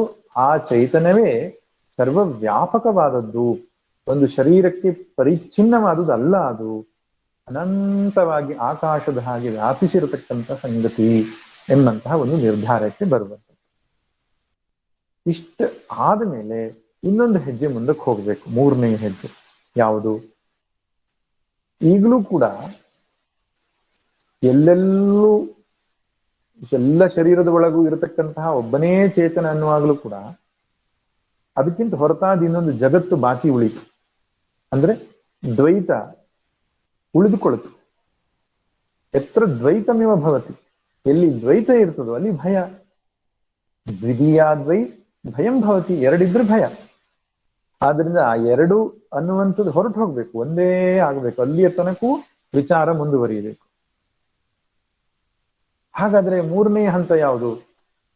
ಮೂರನೇ ಹಂತ ಈ ಅನಾತ್ಮ ಪ್ರಪಂಚ ಅಂತ ನಾನು ಏನು ವಿಂಗಡಿಸಿಕೊಂಡಿದ್ದೇನೋ ಅದು ಆತ್ಮವೇ ಎಂಬ ನಿಶ್ಚಯಕ್ಕೆ ಬರುವಂಥದ್ದು. ಆರಂಭದಲ್ಲಿ ಏನ್ ಮಾಡಿದೆವು? ಆತ್ಮ ಬೇರೆ, ಅನಾತ್ಮ ಬೇರೆ. ಆತ್ಮ ಅನ್ನೋದು ಚೇತನ, ಅನಾತ್ಮ ಅನ್ನೋದು ಜಡ ಪ್ರಪಂಚ. ಅದು ಅವಶ್ಯಕತೆ ಇದೆ. ಮುಂದಿನ ಹೆಜ್ಜೆ ಆತ್ಮ ಅನ್ನೋದು ಸರ್ವವ್ಯಾಪಕವಾದ್ದು, ಎಲ್ಲರ ಹೃದಯವನ್ನು ಬೆಳಗುವ ಚೇತನ, ಅಲ್ಲಿಗೆ ಬಂದು ನಿಂತೇವೆ. ಈಗ ಅದಕ್ಕಿಂತ ಮುಂದಿನ ಹೆಜ್ಜೆಗೆ ಬರಬೇಕು. ಏನು? ಕಣ್ಣಿಗೆ ಕಾಣುವ, ಕಿವಿಗೆ ಕೇಳಿಸುವ, ಮೂಸುವ, ಮುಟ್ಟುವ ಈ ಜಡ ಪ್ರಪಂಚ ಅಂತ ನಾವೇನ್ ಹೇಳ್ತೇವೋ ಅದು ಪರಮಾತ್ಮವೇ, ಬ್ರಹ್ಮವೇ ಎಂಬುವ ಒಂದು ತೀರ್ಮಾನಕ್ಕೆ ಬರಬೇಕು. ಆವಾಗ ಅವನು ಹೇಳ್ತಾನೆ, ನನಗಿಂತ ಹೊರತಾಗಿ ಇನ್ನೊಂದಿಲ್ಲ ಇಲ್ಲಿ, ಒಳಹೊರಗೆಲ್ಲ ತುಂಬಿರುವುದು ನಾನು ಮಾತ್ರ. ಮಯ್ಯೇವ ಸಕಲಂ ಜಾತಂ ಮಯಿ ಸರ್ವಂ ಪ್ರತಿಷ್ಠಿತಂ ಮಯಿ ಸರ್ವಂ ಲಯಂ ಯಾತಿ ತದ್ಬ್ರಹ್ಮಾದ್ವಯಮಸ್ಮ್ಯಹಂ. ಎಲ್ಲವೂ ನನ್ನಿಂದಲೇ ತೋರ್ತಾ ಇದೆ, ನನ್ನಲ್ಲೇ ನಿಂತಿದೆ, ಕೊನೆಗೆ ನನ್ನಲ್ಲೇ ಅಡಗತ್ತೆ. ಈ ದೃಶ್ಯ ಪ್ರಪಂಚವೆಲ್ಲವೂ ನನ್ನ ಚಿನ್ಮಾತ್ರವಾದ ನಾನೇ ಆಗಿದ್ದೇನೆ. ಇಲ್ಲಿ ನಾನು ಎಂಬ ಶಬ್ದಕ್ಕೆ ಅರ್ಥ ಪುನಃ ಜೀವವಲ್ಲ, ಪರಿಚ್ಛಿನ್ನವಾದಂತಹ ಅಹಂಕಾರವಲ್ಲ, ಶುದ್ಧ ಚಿನ್ಮಾತ್ರವಾದ ಸಚ್ಚಿದಾನಂದ ಆತ್ಮ ಅಥವಾ ಬ್ರಹ್ಮ ಅಂತ ನಾವೇನು ಕರಿತೇವೆ ಅದುವೇ ಎಲ್ಲವೂ ಆಗಿದೆ ಎಂಬ ತೀರ್ಮಾನಕ್ಕೆ ಒಬ್ಬ ಬಂದು ನಿಂತ. ಅದಕ್ಕೆ ಸರ್ವಾತ್ಮ ಭಾವ ಅಂತ ಹೇಳ್ತಾನೆ. ತನಗಿಂತ ಹೊರತಾಗಿ ಇನ್ನೇನೇನೂ ಇಲ್ಲ, ಎಲ್ಲವೂ ಬ್ರಹ್ಮವೇ. That is the ultimate declaration of Veda. ವೇದದ ಅಂತಿಮ ನಿರ್ಣಯ ಯಾವುದಪ್ಪ ಅಂದ್ರೆ ಈಶಾವಾಸ್ಯಮಿದಂ ಸರ್ವಂ ಸರ್ವಂ ವಿಷ್ಣುಮಯಂ ಜಗತ್ ಪುರುಷ ಏವ ಇದಗಂ ಸರ್ವಂ ವಾಸುದೇವ ಸರ್ವಮಿತಿ. ನಾನಿದು ಬೇರೆ ಬೇರೆ ಗ್ರಂಥಗಳಿಂದ ಹೇಳಿದ್ದೇನೆ. ಈಶಾವಾಸ್ಯೋಪನಿಷತ್ತಿನಲ್ಲಿ ಈಶಾವಾಸ್ಯಮಿದಂ ಸರ್ವಂ, ಶ್ರೀಮದ್ ಭಾಗವತದಲ್ಲಿ ಸರ್ವಂ ವಿಷ್ಣುಮಯಂ ಜಗತ್, ಜಗತ್ತೆಲ್ಲವೂ ವಿಷ್ಣುಮಯ ಎಂಬುದಾಗಿ ಕರೆದಿದ್ದಾನೆ. ವಾಸುದೇವ ಸರ್ವಮಿತಿ, ಭಗವದ್ಗೀತೆಯಲ್ಲಿ ಕೃಷ್ಣ ಹೇಳಿದ್ದಾನೆ ಎಲ್ಲವೂ ವಾಸುದೇವನೇ ಎಂಬುದಾಗಿ. ಪುರುಷ ಸೂಕ್ತದಲ್ಲಿ ಪುರುಷ ಏವ ಇದಗಂ ಸರ್ವಂ, ಇದೆಲ್ಲವೂ ಪುರುಷನೇ. ರುದ್ರ ಪ್ರಶ್ನದಲ್ಲಿ ಎಲ್ಲವೂ ರುದ್ರನೇ ಎಂಬುದಾಗಿ ಹೇಳ್ತಾನೆ. ನಾರಾಯಣ ಸೂಕ್ತದಲ್ಲಿ ಎಲ್ಲವೂ ನಾರಾಯಣನೇ ಎಂಬುದಾಗಿ ಹೇಳ್ತಾನೆ. ಅಂದ್ರೆ ವೇದದ ಅಂತಿಮವಾದಂತಹ ಒಂದು ಘೋಷ ಏನಪ್ಪಾ ಅಂದ್ರೆ ಭಗವಂತನಿಗೆ ಹೊರತಾಗಿ ಇನ್ನೊಂದಿಲ್ಲ ಅಂತ. ಇನ್ನೊಂದು ಶಬ್ದದಲ್ಲಿ ಹೇಳೋದಾದ್ರೆ ಆತ್ಮನಿಗೆ ಹೊರತಾಗಿ ಇನ್ನೊಂದು ವಸ್ತುವೇ ಇಲ್ಲ. ಆ ದೃಷ್ಟಿ ಎಲ್ಲಿಯ ತನಕ ಬರುವುದಿಲ್ಲವೋ ಅಲ್ಲಿವರೆಗೂ ಅಪೂರ್ಣ ವಿದ್ಯೆ ಆಗ್ತದೆ. ಪೂರ್ಣ ವಿದ್ಯೆ ಆಗಬೇಕಾದ್ರೆ ಪೂರ್ಣಮದಃ ಪೂರ್ಣಮಿದಂ ಪೂರ್ಣಾತ್ ಪೂರ್ಣಮುದಚ್ಯತೆ, ಎಲ್ಲವೂ ಪೂರ್ಣವೇ ಎಂಬುದಾಗಿ ಗೋಚರಿಸುವ ತನಕ ತನ್ನ ಚಿಂತನೆ, ತನ್ನ ನಿರ್ಮಥನ ಅನ್ನುವಂಥದ್ದು ಮುಂದುವರಿಸಬೇಕು. ಎಲ್ಲಿಯವರೆಗೆ ಸ್ವಲ್ಪವಾದರೂ ದ್ವೈತ ಉಳ್ಕೊಳ್ತದೋ ಅಪೂರ್ಣ ಜ್ಞಾನ. ಅದಕ್ಕೆ ಭಗವಂತ ಏನು ಮಾಡಿದ್ದಾನೆ, ಈ ಚಿಂತನೆಯನ್ನು ಪರಿಸಮಾಪ್ತಿಗೊಳಿಸುವಾಗ ಈ ಸತ್ಯವನ್ನು ನಮ್ಮ ಮುಂದಿಟ್ಟಿದ್ದಾನೆ. ದೇಹ ಮನಸ್ಸು ಬುದ್ಧಿಗಳಿಗಿಂತ ಬೇರೆಯಾದಂತಹ ಒಂದು ಚೈತನ್ಯ ವಸ್ತುವನ್ನು ಕಂಡುಕೊಳ್ಳುವುದಷ್ಟೇ ಅಲ್ಲ ಅರ್ಜುನ, ಕಣ್ಣಿಗೆ ಕಾಣುವ ಪ್ರತಿಯೊಂದು, ಅನುಭವಕ್ಕೆ ಬರುವ ಪ್ರತಿಯೊಂದೂ ಕೂಡ ಆ ಪರಬ್ರಹ್ಮ ವಸ್ತುವೇ. ಅದನ್ನ ಬ್ರಹ್ಮಾರ್ಪಣಂ ಬ್ರಹ್ಮಹವಿಹಿ ಎಂದು ಶ್ಲೋಕದಲ್ಲಿ ಹೇಳಿದ್ದಾನೆ. ಆದರೂ ಸರಳವಾಗಿ ಹೇಳಬೇಕಾದ್ರೆ ಸರ್ವಂ ಬ್ರಹ್ಮಮಯಂ ಜಗತ್ತು, ಎಲ್ಲವೂ ಪರಬ್ರಹ್ಮವೇ ಎಂಬುದು ಈ ಶ್ಲೋಕದ ಅರ್ಥ. ಆ ಜ್ಞಾನಿಯಾದವನು ಏನು ಮಾಡ್ತಾನೆ, ಆ ದೃಷ್ಟಿ ಇಟ್ಕೊಂಡು ವ್ಯವಹಾರ ಪ್ರಪಂಚದಲ್ಲಿ ತನ್ನ ತೊಡಗಿಸಿಕೊಳ್ತಾನೆ. ಸರಿ, ಶರೀರ ಮನಸ್ಸು ಬುದ್ಧಿಗಳಿಗಿಂತ ಬೇರೆಯಾದ ಚೇತನ ಇದ್ದಾನೆ ಎನ್ನುವುದು ನಾವು ಒಪ್ಪಬಹುದು. ಆ ಚೇತನವೇ ಜಡ ಜಗತ್ತು ಎಂಬುದನ್ನು ನಾವು ಹೇಗೆ ಒಪ್ಪಿಕೊಳ್ಳುವಂತ ಎಂಬ ಪ್ರಶ್ನೆ ಬರ್ತದೆ. ಆರಂಭದಲ್ಲಿ ನೀವೇ ಸ್ಪಷ್ಟವಾಗಿ ಹೇಳಿದ್ರಿ, ಅದು ಚೇತನ, ಇದು ಜಡ, ಅದು ಅವಿಕಾರಿ, ಇದು ವಿಕಾರಿ, ಅದು ಅಕರ್ತ ಅಭೋಕ್ತ, ಇದು ಕರ್ತಾಭೋಕ್ತ, ಇದು ಅನಿತ್ಯ, ಅದು ನಿತ್ಯ. ಈ ರೀತಿ ಸ್ಪಷ್ಟವಾಗಿ ಅನೇಕ ಸಂಗತಿಗಳಲ್ಲಿ ವೈವಿಧ್ಯತೆಯನ್ನು ತೋರಿಸಿ ಕೊನೆಗೆ ಸರ್ವಂ ಬ್ರಹ್ಮಮಯಂ ಅಂತ ಹೇಳುವಾಗ ಈ ಜಡ ಜಗತ್ತು ಚೇತನವಾದಂತಹ ಆತ್ಮ ಎರಡು ಒಂದೇ ಅಂತ ಸಮೀಕರಿಸಿದಾಗ ಆಗ್ಲಿಲ್ವೇ? ಆರಂಭದಲ್ಲಿ ನೀವೇ ಮಾಡಿದ್ದು ಭೇದ, ನಂತರ ಸಮೀಕರಣ ಹೇಗೆ ಮಾಡಿದ್ರಿ? ಇದನ್ನ ವೇದಗಳಲ್ಲಿ, ಉಪನಿಷತ್ತುಗಳಲ್ಲಿ ಅಧ್ಯಾರೋಪ ಅಪವಾದ ಪ್ರಕ್ರಿಯೆ ಅಂತ ಕರೀತಾರೆ.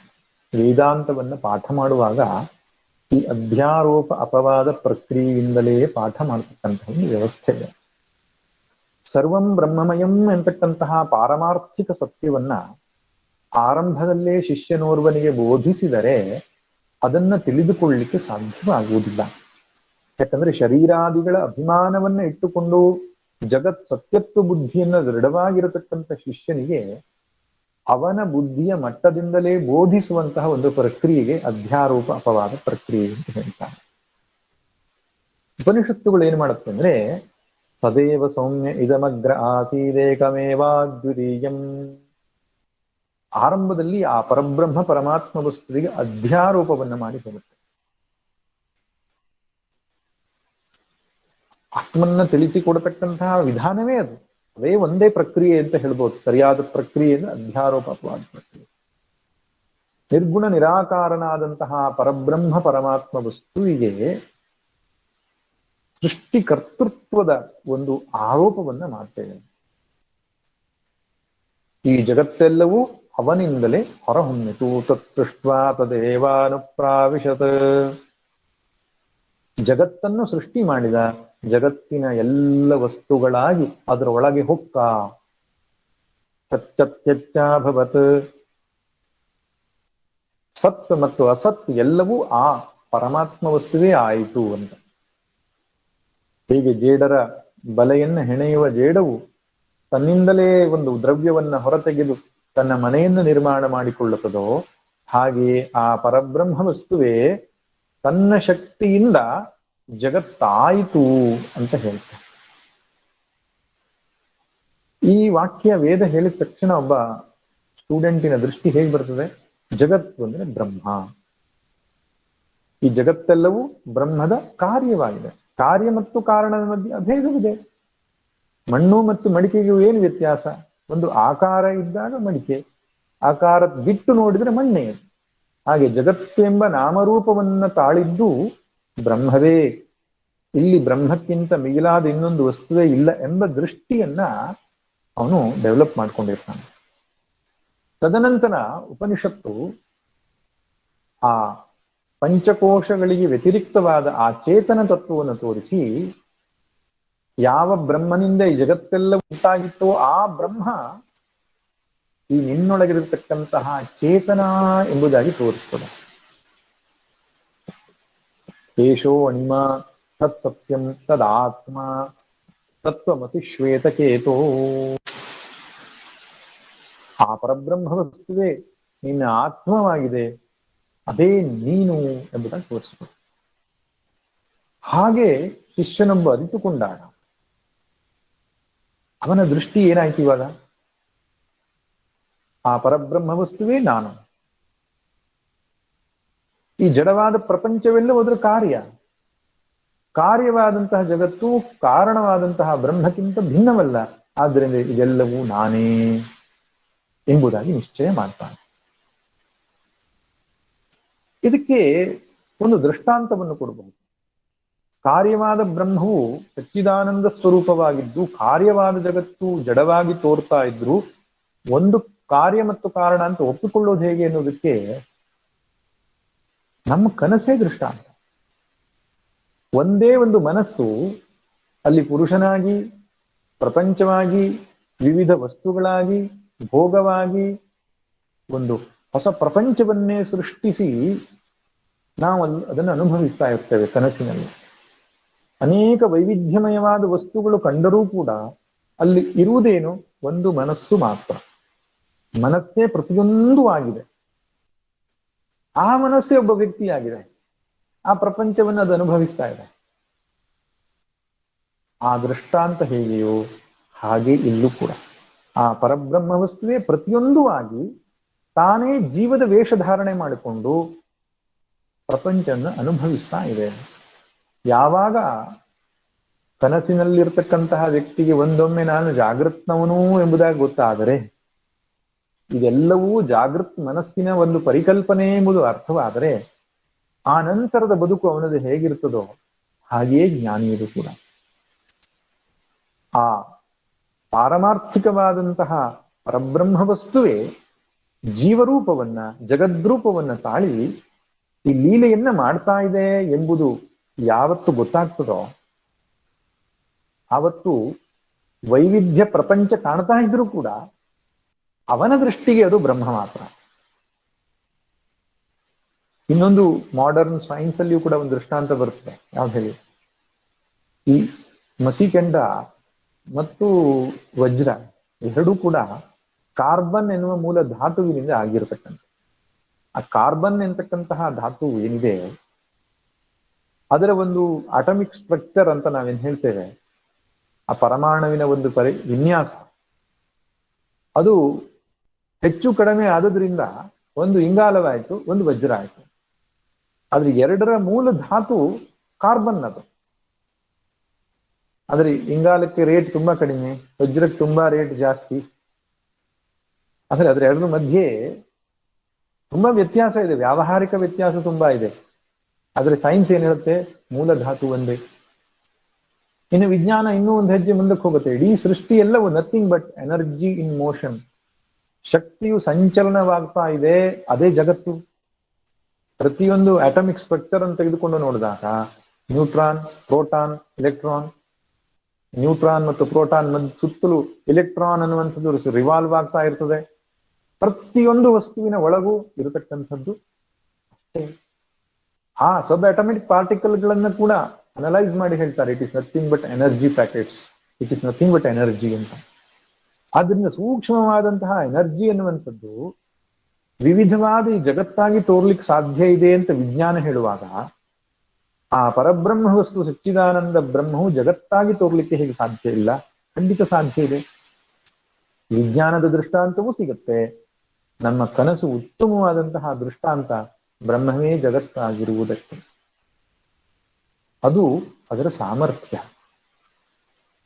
ಪ್ರಳಯ ಕಾಲದಲ್ಲಿ ನಾನಾ ವಿಧವಾದಂತಹ ಈ ಜಗತ್ತು ಒಂದೇ ಬ್ರಹ್ಮವಾಗಿ ಇರ್ತದೆ, ಮತ್ತೆ ಸೃಷ್ಟಿಯಾಗ್ತದೆ. ಇದು ಒಂದು ಹಂತದ ಯೋಚನೆ. ಇನ್ನೊಂದು ಹಂತದ ಸ್ಥಿತಿ ಯಾವುದಕ್ಕಂದ್ರೆ, ಸಾಕ್ಷಿ ಭಾವದಲ್ಲಿ ಒಬ್ಬರು ನಿಂತುಕೊಂಡು ನೋಡಿದಾಗ ಆ ಸಾಕ್ಷಿಯಲ್ಲಿಯೇ ಜಗತ್ತು ತೋರುವಂಥದ್ದು, ಅಳಿಯುವಂಥದ್ದು, ತೋರುವಂಥದ್ದು, ಅಳಿಯುವಂಥದ್ದು ಕಾಣ್ತಾ ಇರುತ್ತೆ. ಆದ್ರಿಂದ ಅದು ಈ ಪರಬ್ರಹ್ಮನದೇ ಲೀಲೆ, ಈ ಸೃಷ್ಟಿ. ಅವನಿಗಿಂತ ಹೊರತಾಗಿ ಇನ್ನೇನೂ ಇಲ್ಲ ಎಂಬಂತ ಒಂದು ನಿಶ್ಚಯಕ್ಕೆ ಅವನು ಬರ್ತಾನೆ. ಆ ನಿಶ್ಚಯದ ಆಧಾರದ ಮೇಲೆ ಏನ್ ಮಾಡ್ತಾನೆ? ಬದುಕನ್ನು ನಡೆಸಲಿಕ್ಕೆ ಶುರು ಮಾಡ್ತಾನೆ. ಆದ್ದರಿಂದ ಅವನಿಗೆ ಎಲ್ಲವೂ ಶಿವನ ಲೀಲೆ, ಎಲ್ಲವೂ ಪರಬ್ರಹ್ಮ ದೃಷ್ಟಿ. ಇದು ಅಲ್ಲಿಗೆ ಅವನ ಅಧ್ಯಾತ್ಮ ಸಾಧನೆ ಎನ್ನುವಂಥದ್ದು ಮುಗೀತು. ಎಲ್ಲಿಗೆ? ಸರ್ವಂ ಬ್ರಹ್ಮಮಯಂ ಜಗತ್, ಎಲ್ಲವೂ ಪರಬ್ರಹ್ಮ ಎಂಬಂತಹ ಭಾವ ಯಾವಾಗಲೂ ಒಬ್ಬನ ಮನಸ್ಸಲ್ಲಿ ಝಗಮಗಿಸ್ತಾ ಇದೆ ಅಂತ ಆದ್ರೆ, ಯಾವ ಭೇದವೂ ಮಾಡಿಕೊಳ್ಳದೆ ಸರ್ವವನ್ನೂ ಪರಮಾತ್ಮ ದೃಷ್ಟಿಯಿಂದ ನೋಡತಕ್ಕಂಥ ಸಾಮರ್ಥ್ಯ ಬಂತು ಅಂತ ಆದ್ರೆ ಅಲ್ಲಿಗೆ ಅಧ್ಯಾತ್ಮ ಸಾಧನೆ ಮುಗಿತು. ಆ ಆತ್ಮಾನಾತ್ಮರ ವಿವೇಕ ಅಷ್ಟೇ ಮಾಡೋದು ಅದು ಸಾಂಖ್ಯರ ವಿವೇಕ ಅಂತ ಹೇಳ್ತಾರೆ. ಸಾಂಖ್ಯ ದರ್ಶನದಲ್ಲಿ ವೇದಾಂತ ದರ್ಶನಕ್ಕೂ ಸಾಂಖ್ಯ ದರ್ಶನಕ್ಕೂ ಇರತಕ್ಕಂಥ ವ್ಯತ್ಯಾಸ ಎಷ್ಟು? ಸಾಂಖ್ಯರು ಏನು ಹೇಳ್ತಾರೆ, ಅನಾತ್ಮವಾದ ದೇಹ ಮನಸ್ಸು ಬುದ್ಧಿಗಳಿಗಿಂತ ಚೇತನ ಪುರುಷ ಪ್ರಕೃತಿ ಅಂತ ಹೇಳ್ತಾರೆ. ಪ್ರಕೃತಿಗಿಂತ ಪುರುಷ ಅತ್ಯಂತ ವಿಭಿನ್ನ. ಪ್ರಕೃತಿ ಪುರುಷರ ಭೇದವನ್ನು ನಾವು ಮಾಡಿಕೊಂಡಾಗ ನನ್ನ ನಿಜ ಸ್ವರೂಪ ಪುರುಷನೇ ಎಂಬುದಾಗಿ ತಿಳಿದುಕೊಂಡಾಗ ವಿವೇಕ ಖ್ಯಾತಿ ಅಂತ ಹೇಳ್ತಾರಲ್ಲ, ಅವನು ಮುಕ್ತ ಅಂತ, ಮೋಕ್ಷವಾಯ್ತು ಅವನಿಗೆ. ಮತ್ತೆ ಅವನಿಗಿಂತ ಹೊರತಾಗಿ ಇನ್ನೊಂದು ಪ್ರಕೃತಿ ಇದೆಯಲ್ಲ ಅಂತ ಕರೆದ್ರೆ ಅವರು ಅದ್ರ ಬಗ್ಗೆ ತಲೆ ಕೆಡಿಸ್ಕೊಳ್ಳಲ್ಲ. ಸ್ವತಂತ್ರವಾದ ಪ್ರಕೃತಿ ಅಂತ ಹೇಳ್ತಾರೆ, ಪುರುಷನಿಗಿಂತ ಭಿನ್ನವಾದ ಪ್ರಕೃತಿ ಅಂತ ಹೇಳ್ತಾರೆ. ಆದ್ರೆ ಆ ಪ್ರಕೃತಿಗಿಂತ ಭಿನ್ನವಾದ ಪುರುಷನ ಅರಿತುಕೊಳ್ಳೋದೇ ಮೋಕ್ಷ ಎನ್ನುವುದು ಸಾಂಖ್ಯರ ಸಿದ್ಧಾಂತ. ವೇದ ಅಂತ ಹಾಗೆ ಹೇಳಲ್ಲ. ದೇಹ ಮನಸ್ಸು ಬುದ್ಧಿಗಳಿಗಿಂತ ಭಿನ್ನವಾದ ಚೇತನವನ್ನ ಅರಿತುಕೊಂಡ ಮೇಲೆ ಎಲ್ಲವೂ ಆ ಪರಬ್ರಹ್ಮದ ವಿಲಾಸ, ಎಲ್ಲವೂ ಆ ಪರಬ್ರಹ್ಮದ ವಿಕಾಸ, ಎಲ್ಲವೂ ಆ ಪರಬ್ರಹ್ಮದ ಕಾರ್ಯ, ಎಲ್ಲವೂ ಆ ಪರಬ್ರಹ್ಮದ ತೋರಿಕೆ ಎಂಬ ನಿಶ್ಚಯಕ್ಕೆ ಬರಬೇಕು. ಸರ್ವಂ ಬ್ರಹ್ಮಮಯಂ ಜಗತ್. ಮಣ್ಣು ಮಡಿಕೆಯಾಗಿ ತೋರದಂತೆ ಎಂಬುದು ಮೊದಲನೇ ಹಂತ. ಕೊನೆಯ ಹಂತ ಹಗ್ಗ ಹಾವಾಗಿ ತೋರುವ ಹಾಗೆ ಜಗತ್ತಾಗಿಯ ಪುರುಷನು ತೋರ್ತಾ ಇದ್ದಾನೆ. ಅಜಾಯಮಾನೋ ಬಹುಧಾ ವಿಜಾಯತೆ.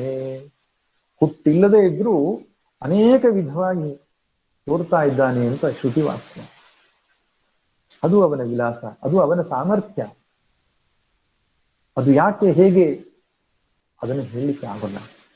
ಒಂದು ಇಂಗಾಲ ಅನ್ನುವಂಥದ್ದು, ಒಂದು ಕಾರ್ಬನ್ ಅನ್ನುವಂಥ ವಜ್ರವಾಗಿ ಹೇಗೆ ಕಾಣಿಸುತ್ತೆ, ಇಂಗಾಲವಾಗಿ ಹೇಗೆ ಕಾಣಿಸುತ್ತೆ ಅನ್ನೋದಕ್ಕೆ ಏನು ಕಾರಣ ಹೇಳುವಂಥದ್ದು? ಅಟಮಿಕ್ ಸ್ಟ್ರಕ್ಚರ್ ಯಾಕೆ ಬದಲಾವಣೆ ಆಗಬೇಕು?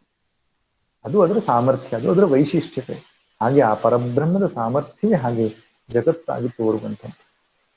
ಸಾಕಷ್ಟು ಚಿಂತನೆಯನ್ನು ಮಾಡಿ ಮನಸ್ಸಲ್ಲಿ ಅದನ್ನ ಕುಳಿತುಕೊಳ್ಳುವ ಹಾಗೆ ಮಾಡಿ ಬ್ರಹ್ಮಕರ್ಮ ಸಮಾಧಿಯ ಬದುಕನ್ನ ಬದುಕಿದರೆ ಅದು ಸಾರ್ಥಕವಾದ ಜೀವನ. ಗೃಹಸ್ಥಾಶ್ರಮದಲ್ಲಿ ಇದ್ದುಕೊಂಡು ಕರ್ಮ ಪ್ರಪಂಚದ ಮಧ್ಯದಲ್ಲಿ ಇದ್ದುಕೊಂಡು ಬ್ರಹ್ಮಭಾವವನ್ನು ತಳೆದವನಿಗೆ ಹೆಸರು ಬ್ರಹ್ಮಕರ್ಮ ಸಮಾಧಿ ಎಂಬುದನ್ನ ಭಗವಂತ ಬಹಳ ಚೆನ್ನಾಗಿ ವಿವರಿಸಿದ್ದಾನೆ. ಇಲ್ಲಿಗೆ ಜ್ಞಾನಕರ್ಮ ಸನ್ಯಾಸಿಯ ಚರ್ಚೆ ಭಾಗ ಮುಗಿಯಿತು. ಇನ್ನು ಮುಂದಿನ ಶ್ಲೋಕ 25ರಿಂದ ಆರಂಭ ಮಾಡಿ 34ರ ತನಕ 12 ಅಥವಾ 13 ಬಗೆಯ ಯಜ್ಞಗಳನ್ನ ಭಗವಂತ ಚರ್ಚೆ ಮಾಡ್ತಾನೆ.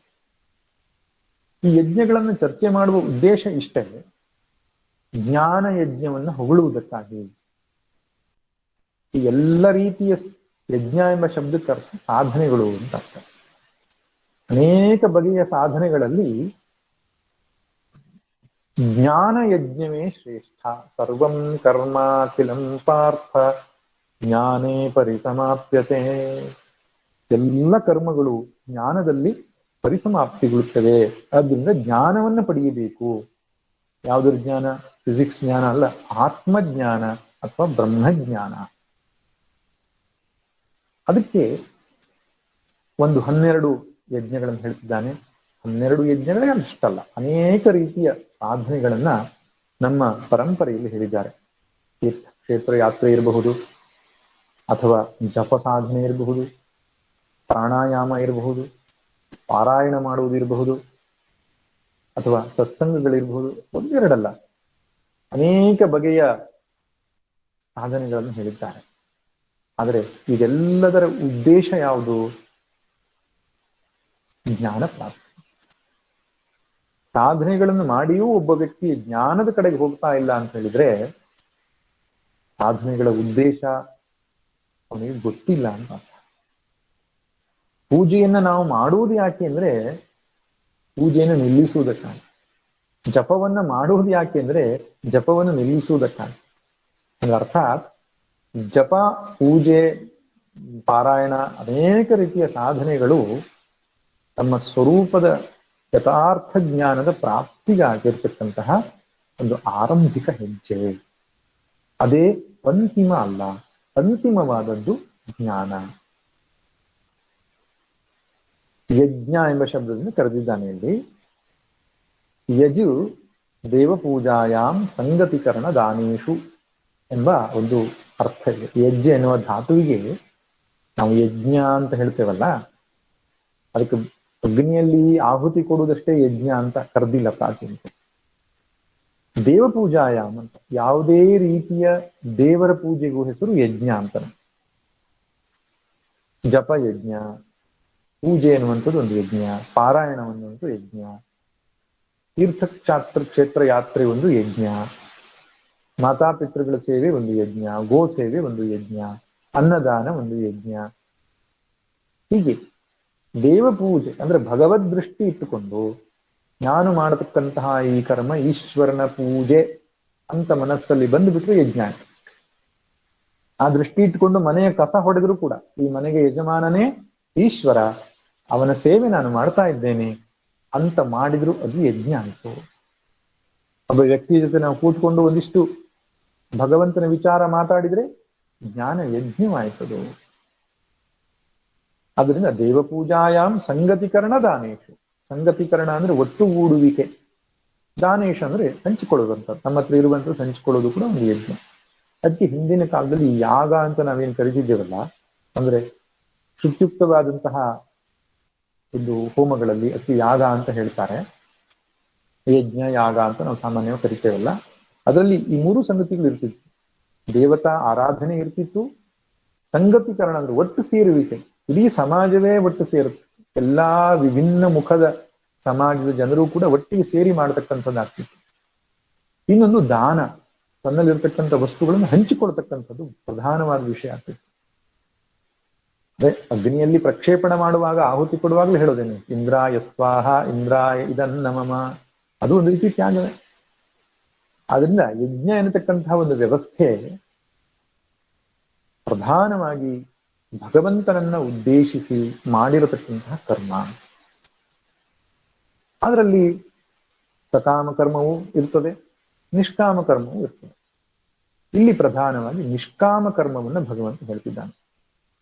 ಅಂತಃಕರಣ ಶುದ್ಧಿಯಾಗಿ ಮಾಡತಕ್ಕಂತಹ ನಿಷ್ಕಾಮ ಕರ್ಮಗಳೇನಿದೆಯೇ, ನಿಷ್ಕಾಮವಾದ ಸಾಧನೆಗಳು, ಅನೇಕ ವಿಧವಾದ ಸಾಧನೆಗಳಿವೆ. ಅವೆಲ್ಲವೂ ಉಪಯುಕ್ತವೇ, ಆದರೆ they have got a limitation. ಅದಕ್ಕೆ ಆದಂತಹ ಒಂದು ಪರಿಮಿತಿ ಇದೆ. ಅಂತಃಕರಣ ಶುದ್ಧಿಯೇ ಅದರ ಪರಿಮಿತಿ. ಅಷ್ಟಕ್ಕೆ ಮುಗಿಲಿಲ್ಲ. ಒಬ್ಬ ವ್ಯಕ್ತಿ ಸಾಧು ಆಗಿಬಿಟ್ರೆ ಸಾಕಾಗಲ್ಲ, ಜ್ಞಾನಿ ಆಗಬೇಕು. ತುಂಬಾ ಒಳ್ಳೆ ವ್ಯಕ್ತಿ ಆಗಿಬಿಟ್ರೆ ಸಾಕು, ಅದಕ್ಕೂ ಒಂದು ಫಲ ಇದೆ. ಬಹಳ ಒಳ್ಳೆ ವ್ಯಕ್ತಿ ಧರ್ಮಿಷ್ಠ ಅಂತ ಹೇಳಿದಾಗ ಅವನಿಗೆ ಸ್ವರ್ಗ ಪ್ರಾಪ್ತಿ ಫಲ. ಆದ್ರೆ ಮೋಕ್ಷಕ್ಕೆ ಒಳ್ಳೆ ವ್ಯಕ್ತಿ ಆಗಿದ್ರೆ ಸಾಲದು, ಆತ್ಮನ ಯಥಾರ್ಥ ಜ್ಞಾನವನ್ನು ಪ್ರಾಪ್ತಿ ಮಾಡಿಕೊಳ್ಳಬೇಕು ಎಂಬುದು ಭಗವಂತ ಹೇಳುವುದಕ್ಕೆ, ಜ್ಞಾನವನ್ನು ಹೊಗಳುವುದಕ್ಕಾಗಿ ಅನೇಕ ಬಗೆಯ ಯಜ್ಞವನ್ನು ಹೇಳ್ತಾನೆ. 25ನೇ ಶ್ಲೋಕ. ದೈವಮೇವಾಪರೇ ಯಜ್ಞಂ ಯೋಗಿನಃ ಪರ್ಯುಪಾಸತೆ ಬ್ರಹ್ಮಾಜ್ಞಾವಪರೇ ಯಜ್ಞಂ ಯಜ್ಞೇನೈವೋಪಜುಹ್ವತಿ. ಈ ಶ್ಲೋಕದಲ್ಲಿ 2 ಯಜ್ಞವನ್ನು ಹೇಳಿದ್ದಾನೆ. ಯಜ್ಞ ಅಂದ್ರೆ ಸಾಧನೆ. ಅಂದ್ರೆ ಈ ಯಜ್ಞ ಎಂಬ ಶಬ್ದ ಎಷ್ಟು ಮನಸ್ಸಲ್ಲಿ ಕೂತ್ಬಿಟ್ಟಿದೆ ಅಂದ್ರೆ, ಯಜ್ಞದ ಕುಂಡ ಬೇಕು, ಸುತ್ತಿಕರು ಬೇಕು, ಆಹುತಿ ಹಾಕಬೇಕು. ಹೀಗೆ ಈ ಸ್ವಾಮಿ ಚಿನ್ಮಯಾನಂದರು ಗೀತಾ ಜ್ಞಾನ ಯಜ್ಞ ಅಂತ ಆರಂಭದಲ್ಲಿ ಬೋರ್ಡ್ ಹಾಕೊಂಡು ಭಗವದ್ಗೀತೆಯ ಉಪನ್ಯಾಸಗಳನ್ನ ಮಾಡ್ತಾ ಇದ್ರು ಅವರು. ಅದಕ್ಕೆ ಅವ್ರು ಕೊಟ್ಟ ಹೆಸರು ಗೀತಾ ಜ್ಞಾನ ಯಜ್ಞ ಅಂತ. ಜ್ಞಾನ ಯಜ್ಞ ಅಂದ್ರೆ ಸ್ವಾಧ್ಯಾಯ ಪ್ರವಚನಕ್ಕೆ ಜ್ಞಾನ ಯಜ್ಞ ಅಂತ. ಆದ್ರಿಂದ ಭಗವದ್ಗೀತೆಯ ಸ್ವಾಧ್ಯಾಯ ಪ್ರವಚನಕ್ಕೆ ಸೇರಿದಂತಹ ಒಂದು ಕೆಲಸ ಅಲ್ಲಿ ನಡೆಯುತ್ತೆ. ಅದರಿಂದ ಜ್ಞಾನ ಯಜ್ಞ ಹೆಸರು ಸರಿ.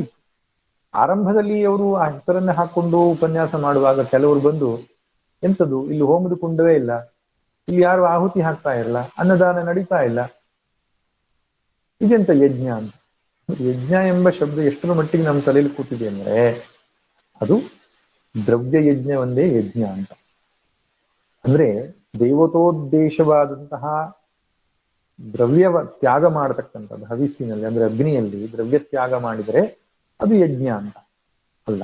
ಎಲ್ಲ ರೀತಿಯ ಭಗವತ್ ಪ್ರಾಪ್ತಿಯ ಸಾಧನೆಗಳು ಯಜ್ಞವೇ. ಮೊದಲನೇದಾಗಿ ಇಲ್ಲಿ ಹೇಳ್ತಾರೆ ದೈವ ಯಜ್ಞ ಅಂತ. ದೈವ ಯಜ್ಞ ಅಂದ್ರೆ ದೇವರ ಪೂಜೆ ಅಥವಾ ದೇವತೆಗಳ ಆರಾಧನೆ. ಹಿಂದಿನ ಕಾಲದಲ್ಲಿ ದೇವತೆಗಳ ಅಥವಾ ದೇವರ ಆರಾಧನೆ ಎನ್ನುವುದು ಅಗ್ನಿಮುಖವಾಗಿ ನಡೀತಾ ಇತ್ತು. ಅಗ್ನಿಮುಖ ಅಂದ್ರೆ ಏನು? ಅಗ್ನಿಯಲ್ಲಿ ಆಹುತಿಯನ್ನು ಕೊಡುವುದರ ಮೂಲಕವಾಗಿ ದೇವತೆಗಳ ಮತ್ತು ದೇವರ, ಈಗ ವಿಷ್ಣು ಅಥವಾ ಶಿವ ನಾವು ದೇವರು ಅಂತ ಕರಿತೇವೆ, ಸೃಷ್ಟಿಕರ್ತನಾದ ಭಗವಂತ. ಹಾಗೆ ಇಂದ್ರ, ಅಗ್ನಿ, ವರುಣ, ಕುಬೇರ, ನಿವೃತ್ತಿ, ಯಮ ಮುಂತಾದವರನ್ನ ನಾವು ದೇವತೆಗಳು ಅಂತ ಹೇಳ್ತೇವೆ. ದೇವತೆಗಳೂ ಕೂಡ ದೇವರ ವ್ಯವಸ್ಥೆಯ ಅಧೀನದಲ್ಲಿರತಕ್ಕಂತಹ ಶಕ್ತಿಗಳೇ ಇವು. ಅವರಿಗೂ ಕೂಡ ಭಕ್ತರ ಕೆಲವು ಇಚ್ಛೆಗಳನ್ನ ಪೂರ್ತಿ ಮಾಡತಕ್ಕಂಥ ಸಾಮರ್ಥ್ಯವಿದೆ. ಆರೋಗ್ಯ ಬೇಕು, ಧನ್ವಂತರಿ ಉಪಾಸನೆಯನ್ನು ಮಾಡ್ತೇವೆ, ಅಶ್ವಿನಿ ಕುಮಾರರ ಮಂತ್ರಗಳನ್ನು ಹೇಳ್ತೇವೆ. ಬಲ ಬೇಕು, ಇಂದ್ರನನ್ನ ಆರಾಧನೆ ಮಾಡ್ತೇವೆ. ಸಂಪತ್ತು ಬೇಕು, ಕುಬೇರನನ್ನ ಆರಾಧನೆ ಮಾಡ್ತೇವೆ. ಹಾಗೆ ಆಯಾ ಪರಿಚ್ಛಿನ್ನವಾದ ಶಕ್ತಿಯ ಒಂದು ಅಧಿಷ್ಠಾತ್ರ ದೇವತೆಗಳು ಏನಿದ್ದಾರೆ ಅವರನ್ನ ಪ್ರಾಚೀನರು ಅಗ್ನಿಯ ಮೂಲಕ ಆರಾಧನೆ ಮಾಡ್ತಾ ಇದ್ದಾರೆ. ತದನಂತರ ದಿನಗಳಲ್ಲಿ ನಾವು ಷೋಡಶೋಪಚಾರ ಮೂರ್ತಿ ಪೂಜೆ ಅಥವಾ ಯಾವುದೋ ಒಂದು ಉಪಾಧಿಯಲ್ಲಿ ಅವನನ್ನ ಉಪಾಸನೆ ಮಾಡತಕ್ಕಂಥ ವ್ಯವಸ್ಥೆ ಬಂತು. ಲಿಂಗದಲ್ಲಿ, ಶಿವಲಿಂಗದಲ್ಲಿ ಶಿವನನ್ನ, ಶಾಲಿಗ್ರಾಮದಲ್ಲಿ ವಿಷ್ಣುವನ್ನ, ದೇವಿಯನ್ನ ಶ್ರೀಚಕ್ರಗಳಲ್ಲಿ, ಸೂರ್ಯನ ಅವನ ಬಿಂಬದಲ್ಲಿ, ಗುರುಗಳನ್ನ ಪಾದುಕೆಯಲ್ಲಿ, ಅದರಿಂದ ಪ್ರತೀಕೋಪಾಸನೆ ಅಥವಾ ಪ್ರತಿಮಾ ಉಪಾಸನೆ ಎಂಬಂತಹ ಒಂದು ವ್ಯವಸ್ಥೆ ನಂತರ ವಿಕಾಸವಾಗ್ತಾನೆ ಬಂತು. ಒಟ್ಟಿನಲ್ಲಿ ಅದು ಪ್ರತಿಮಾ ಉಪಾಸನೆಯ ಮೂಲಕವೋ ಅಥವಾ ಅಗ್ನಿ ಆಹುತಿಯ ಮೂಲಕವೋ, ಅಗ್ನಿ ಮುಖದ ಮೂಲಕವೋ ದೇವತೆಗಳನ್ನು ಆರಾಧನೆ ಮಾಡೋದಕ್ಕೆ ಹೆಸರು ದೇವಯಜ್ಞ. ಇದು ಬಹಳ ಮುಖ್ಯವಾದ ಒಂದು ಸಾಧನೆ. ಪ್ರತಿನಿತ್ಯವೂ ಭಗವಂತನ ಆರಾಧನೆ ಮಾಡತಕ್ಕಂಥ ಅಭ್ಯಾಸ ನಾವು ಇಟ್ಕೊಳ್ಬೇಕು. ಷೋಡಶೋಪಚಾರ ಪೂಜಾ ವಿಧಾನ ಅಂತ ಇದೆ. ಇನ್ನೂ ಜಾಸ್ತಿ ಸಮಯ ಇದ್ರೆ ಚತುಷ್ಷಷ್ಟಿಪಚಾರ ಮಾಡಬಹುದು, 64 ಉಪಚಾರಗಳನ್ನು ಮಾಡಬಹುದು. ಸಾಧ್ಯ ಆಗಲಿಲ್ಲ 16 ಷೋಡಶೋಪಚಾರ, ಸಾಧ್ಯವಾಗಲಿಲ್ಲ 10 ಉಪಚಾರ, ಸಾಧ್ಯವಾಗಲಿಲ್ಲ ಪಂಚೋಪಚಾರ, ಏನೂ ಆಗಿಲ್ಲ ಏಕೋಪಚಾರದಲ್ಲಾದರೂ ಕೂಡ ಭಗವದ್ ಆರಾಧನೆ ಮಾಡಬೇಕು ಅಂತ. ಏಕೋಪಚಾರ ಅಂದ್ರೇನು? ಒಂದು ನೈವೇದ್ಯವನ್ನ ಭಗವಂತನ ಮುಂದೆ ಇಡುವಂಥದ್ದು, ನಮಸ್ಕಾರ ಮಾಡುವಂಥದ್ದು. ಇನ್ನು ಪಂಚೋಪಚಾರ ಗಂಧ, ಧೂಪ, ದೀಪ, ನೈವೇದ್ಯ, ಈ ಪುಷ್ಪ, ಈ ಪಂಚೋಪಚಾರಗಳಿಂದ ಭಗವಂತನ ಆರಾಧನೆ. ಷೋಡಶೋಪಚಾರ ಆವಾಹನಂ, ಅರ್ಘ್ಯಂ, ಪಾದ್ಯಂ ಮುಂತಾದಂತಹ ಷೋಡಶೋಪಚಾರ ವಿಧಾನ. ಹಿಂದೆಲ್ಲ ಅಗ್ನಿಮುಖ ಇತ್ತು, ಇವತ್ತು ಹೋಗಿದೆ ಅದು. ಅಗ್ನಿಯಿಂದ ದೇವತೆಗಳ ಆರಾಧನೆ ಮಾಡುವ ವ್ಯವಸ್ಥೆ ದೂರ ಆಗಿದೆ. ಆದರೆ ಪ್ರತೀಕೋಪಾಸನೆ, ಒಂದು ಫೋಟೋ ಇಟ್ಕೊಂಡಾದ್ರು ಅಥವಾ ನಮ್ಮಲ್ಲಿ ಶಾಲಿಗ್ರಾಮಾದಿ ಮೂರ್ತಿಗಳೇ ಇದ್ರೂ ಕೂಡ ನಾವು ಅದನ್ನ ಯಥಾಶಕ್ತಿ ನೋಡಿ, ಇಷ್ಟೇ ಉಪಚಾರಗಳನ್ನು ಮಾಡಬೇಕನ್ನೋ ಆಗ್ರಹ ಇಲ್ಲ. ನಿಮ್ಗೆ ಸಮಯ ಇದೆಯೋ ವಿಧಿವತ್ತಾಗಿ 16 ಉಪಚಾರಗಳನ್ನ ಆ ಮಂತ್ರ ಮೂಲಕವಾಗಿ ಮಾಡಿ. ಆಗಲಿಲ್ವೋ ಎಷ್ಟು ಸಾಧ್ಯವಿದೆಯೋ, ಎಷ್ಟು ಶುಚಿಯಾದ ದ್ರವ್ಯಗಳನ್ನು ಇಟ್ಟುಕೊಂಡು ಶುಚಿರಭೂತರಾಗಿ ಅಷ್ಟು ಸಮಯವನ್ನ ಭಗವಂತನೊಡನೆ ಕಳೆಯುವಂತಹ ಪ್ರಕ್ರಿಯೆ ದೇವಯಜ್ಞ. ನಿತ್ಯಕ್ಕೆ ದೇಹಕ್ಕೆ ಸ್ನಾನ ಮಾಡಿದ್ರೆ ಶುಚಿಯಾಗ್ತೇವೆ, ಪ್ರಫುಲ್ಲವಾಗಿ ನಾವು ಬದುಕನ್ನ ನಡೆಸ್ತೇವೆ. ಹಾಗೆ ನಮ್ಮ ಮನಸ್ಸು ಶುಚಿಯಾಗಬೇಕಾದರೆ, ಮನಸ್ಸಿನ ಕೊಳೆ ಹೋಗಬೇಕಾದರೆ ದೇವತಾ ಆರಾಧನೆ ಎನ್ನುವಂಥದ್ದು ಪ್ರಾಚೀನರು ಕೊಟ್ಟಂತ ವ್ಯವಸ್ಥೆ. ನಂತರ ಎರಡನೇದು ಆತ್ಮಜ್ಞಾನ ಯಜ್ಞವನ್ನು ಹೇಳ್ತಾನೆ ಭಗವಂತ. ದೈವಂ ದೈವಂ ಏವ ಅಪರೇ ಯಜ್ಞಂ ಯೋಗಿನಃ ಪರ್ಯುಪಾಸತೆ. ದೈವ ಯಜ್ಞವನ್ನ ಕೆಲವು ಯೋಗಿಗಳು ಉಪಾಸಿಸುತ್ತಾರೆ. ನಂತರ ಬ್ರಹ್ಮಾವಾಗ್ನಪರೇ ಯಜ್ಞಂ ಯಜ್ಞೇನೈವೋಪಜುಷ್ಟತಿ. ಇನ್ನು ಕೆಲವರು ಬ್ರಹ್ಮ ಎಂಬ ಅಗ್ನಿಯಲ್ಲಿ ತನ್ನ ಜೀವಾತ್ಮ ಎಂಬ ಯಜ್ಞವನ್ನ ಹೋಮಿಸುತ್ತಾರೆ ಅಂತ. ಜ್ಞಾನ ಯಜ್ಞವನ್ನೂ ಕೂಡ ಆ ಅಗ್ನಿಹೋತ್ರಾದಿ ಅಥವಾ ಅಗ್ನಿಷ್ಟೋಮಾದಿ ಯಜ್ಞದ ಒಂದು ಪ್ರಕೃತಿಯ ವ್ಯವಸ್ಥೆಯ ಹಾಗೆ ಪರಿಕಲ್ಪನೆ ಮಾಡೋದಾದ್ರೆ ಒಂದು ಅಗ್ನಿ ಬೇಕು, ಒಂದು ಹೋಮದ ಕುಂಡ ಬೇಕು, ಅದರಲ್ಲಿ ಅಗ್ನಿ ಜ್ವಲಿಸ್ತಾ ಇರಬೇಕು, ಇನ್ನೊಂದು ಆಹುತಿಯನ್ನು ಕೊಡ್ಬೇಕಲ್ವೇ. ಹಾಗೆ ಈ ಜ್ಞಾನ ಯಜ್ಞದಲ್ಲಿ ಅಗ್ನಿಕುಂಡ ಯಾವುದು ಅಂದ್ರೆ ಆ ಪರಬ್ರಹ್ಮ ಎಂಬಂಥದ್ದೇ ಅಗ್ನಿ, ಜ್ವಲಿಸುವ ಅಗ್ನಿ. ಹಾಗಾದ್ರೆ ಆಹುತಿ ಕೊಡುವಂಥದ್ದು ಯಾವುದು ಅಂದ್ರೆ ಯಜ್ಞೇನೈವ ಉಪಜುಕ್ವತಿ. ಇಲ್ಲಿ ಯಜ್ಞ ಎಂಬ ಶಬ್ದಕ್ಕೆ ಅರ್ಥ ಜೀವಾತ್ಮ ಅಂತ ಅರ್ಥ.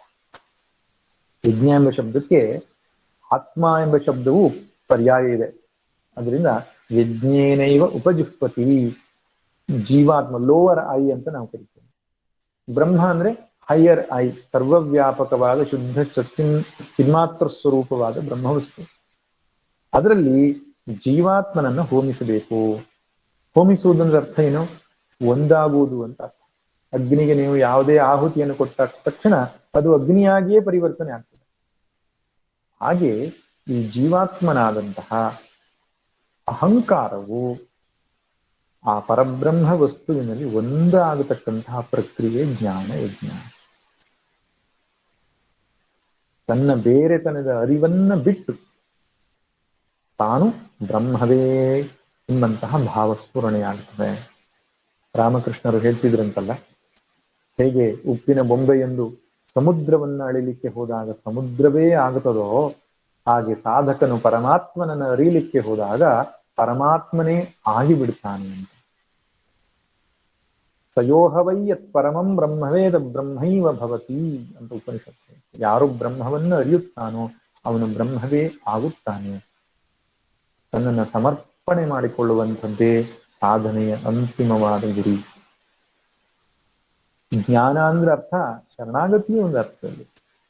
ಸರ್ವಧರ್ಮಾನ್ ಪರಿತ್ಯಜ್ಯ ಮಾಮೇಕಂ ಶರಣಂ ವ್ರಜ ಎಂಬ ಶ್ಲೋಕದಲ್ಲಿ ಶಂಕರ ಭಗವತ್ಪಾದರು ಹೇಳ್ತಾರೆ, ಯಾವನು ತನ್ನನ್ನು ಭಗವಂತನಿಗೆ ಸಮರ್ಪಣೆ ಮಾಡಿಕೊಂಡಿದ್ದಾರೋ ಅಂದ್ರೆ ಅರ್ಥ ತನ್ನ ಅವಿದ್ಯೆಯನ್ನು ಕಳೆದುಕೊಂಡು ತಾನು ಪರಬ್ರಹ್ಮವೇ ಎಂದು ಅರಿತುಕೊಂಡಿದ್ದಾರು ಅಂತ. ಜ್ಞಾನವು ಅಲ್ಟಿಮೇಟ್ ಶರಣಾಗತಿ. ತಾನು ಅನ್ನುವಂತಹ ಒಂದು ಅಹಂಕಾರದ ಪ್ರಜ್ಞೆಯನ್ನ ಶಾಶ್ವತವಾಗಿ ಕಳೆದುಕೊಳ್ಬೇಕಂತಹ ವ್ಯವಸ್ಥೆ ಅಲ್ಲ. ಈ ಭಕ್ತಿಯಲ್ಲಿ ಏನಾಗುತ್ತದೆ ಅಂದ್ರೆ, ನಾನು ಭಕ್ತ, ನನ್ನ ಉಪಾಸ್ಯ ದೇವತೆ ನನಗಿಂತ ಬೇರೆ, ನಾನು ಭಕ್ತ ತುಂಬಾ ಸಣ್ಣವನು ಎನ್ನುವ ಭಾವನೆಯಾದ್ರೂ ಇರ್ತದೆ. ನಾನು ಸಣ್ಣವನು, ಅವನು ಸರ್ವಶಕ್ತ, ಸರ್ವಾಂತರ್ಯಾಮಿ, ಸರ್ವಜ್ಞ, ನಾನು ಅಲ್ಪಜ್ಞ, ಅಲ್ಪಶಕ್ತಿಮಾನ್. ಈ ರೀತಿಯಾಗಿ ತಾನು ಅತ್ಯಂತ ಸಣ್ಣವನೂ ಕುಬ್ಜನೂ ಎನ್ನುವ ಭಾವ ಉಳ್ಕೊಳ್ತದೆ. ಎಲ್ಲೋ ಒಂದ್ ಕಡೆ ಸಣ್ಣ ಅಹಮ್ಮು ಉಳಿದುಕೊಳ್ತದೆ ಅಲ್ಲಿ. ಆದ್ರೆ ಯಾವಾಗ ಈ ಅಹಂಕಾರದ ಮಿಥ್ಯಾತ್ವ ದರ್ಶನ ಆಯಿತೋ, ಪಾರಮಾರ್ಥಿಕವಾದ ಪರಬ್ರಹ್ಮವೇ ನನ್ನ ನಿಜಸ್ವರೂಪ ಅಂತ ಗೊತ್ತಾಯಿತೋ, ಆಗ ಅಹಂಕಾರ ಸಂಪೂರ್ಣ ನಷ್ಟವಾಗಿ ಹೋಗ್ತದೆ. ಅಹಮಿನಾಶ ಭಾಜಿ ಅಹಮಹಂತಯ ಸ್ಫುರತಿ ಹೃತ್ಸ್ವಯಂ ಪರಮ ಪೂರ್ಣ ಸತ್. ಅಹಂಕಾರ ನಾಶವಾದ ಮೇಲೆ ನನ್ನ ನಿಜ ಸ್ವರೂಪ ಸರ್ವವ್ಯಾಪಕದ ಅನುಭವ ಆಗ್ತದೆ ಅಂತ ರಮಣರು ಉಪದೇಶ ಸಾರದಲ್ಲಿ ಬರೆದಿದ್ದಾರೆ. ಹಾಗೆ ಇಲ್ಲಿ ಆತ್ಮಜ್ಞಾನ ಯಜ್ಞ ಅನ್ನುವಂಥದ್ದನ್ನ ಕೆಲವರು ಆಚರಿಸ್ತಾರೆ ಎಂಬುದನ್ನ ಹೇಳಿದನು. ಇನ್ನು ಮುಂದಿನ ಶ್ಲೋಕದಲ್ಲಿ ನೋಡುವುದಾದ್ರೆ ಇನ್ನು 2 ಯಜ್ಞವನ್ನು ಹೇಳ್ತಾನೆ. ಶ್ರೋತ್ರಾದೀನೇಂದ್ರಿಯಾಣ್ಯನ್ಯೇ ಸಂಯಮಾಗ್ನಿಷು ಜುಹ್ವತಿ ಶಬ್ದಾದೀನ್ ವಿಷಯಾನ್ಯನ್ಯೇ ಇಂದ್ರಿಯಾಗ್ನಿಷು ಜುಹ್ವತಿ.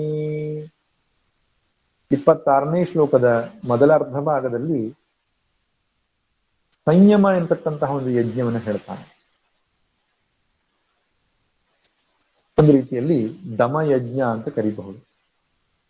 2ನೇ ಭಾಗದಲ್ಲಿ ವಿಷಯ ಭೋಗ ಯಜ್ಞ ಎಂಬುದನ್ನ ಹೇಳ್ತಿದ್ದಾನೆ.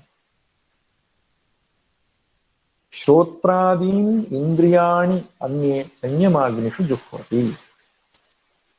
ಶ್ರೋತ್ರಾದಿ ಇಂದ್ರಿಯಗಳನ್ನ ಕೆಲವರು ಸಂಯಮ ಎನ್ನುವ ಅಗ್ನಿಯಲ್ಲಿ ಹೋಮಿಸುತ್ತಾರೆ.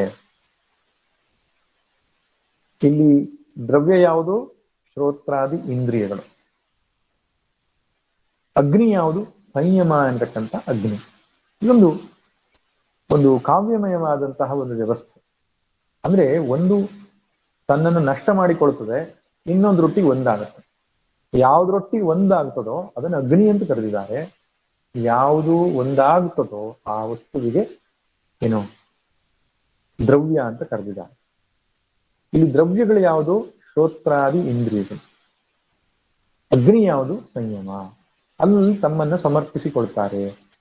ಅಂದ್ರೆ ಇಂದ್ರಿಯಗಳನ್ನ ಸಂಯಮನ ಮಾಡತಕ್ಕಂತಹ ಒಂದು ಸಾಧನೆಯನ್ನ ಮಾಡ್ತಾರೆ. ಅದಕ್ಕೆ ಏನ್ ಹೇಳ್ತಾರೆ? ದಮ ಅಂತ ಹೇಳ್ತಾರೆ. ಮನೋನಿಗ್ರಹಕ್ಕೆ ಶಮ ಅಂತ ಹೇಳಿದ್ರೆ, ಇಂದ್ರಿಯ ನಿಗ್ರಹಕ್ಕೆ ದಮ ಎಂಬುದಾಗಿ ಹೇಳ್ತಾರೆ. ಎಷ್ಟು ಇಂದ್ರಿಯಗಳಿದೆ ನಮಗೆ? ಶ್ರೋತ್ರಾದಿ ಇಂದ್ರಿಯ ಅಂತ ಕರೆದಿದ್ದಾನೆ. ಶ್ರೋತ್ರಂ ತ್ವಕ್ ಚಕ್ಷು ರಸನಂ ರಸನ ಘ್ರಾಣಮಿತಿ ಪಂಚ ಜ್ಞಾನೇಂದ್ರಿಯಾಣಿ.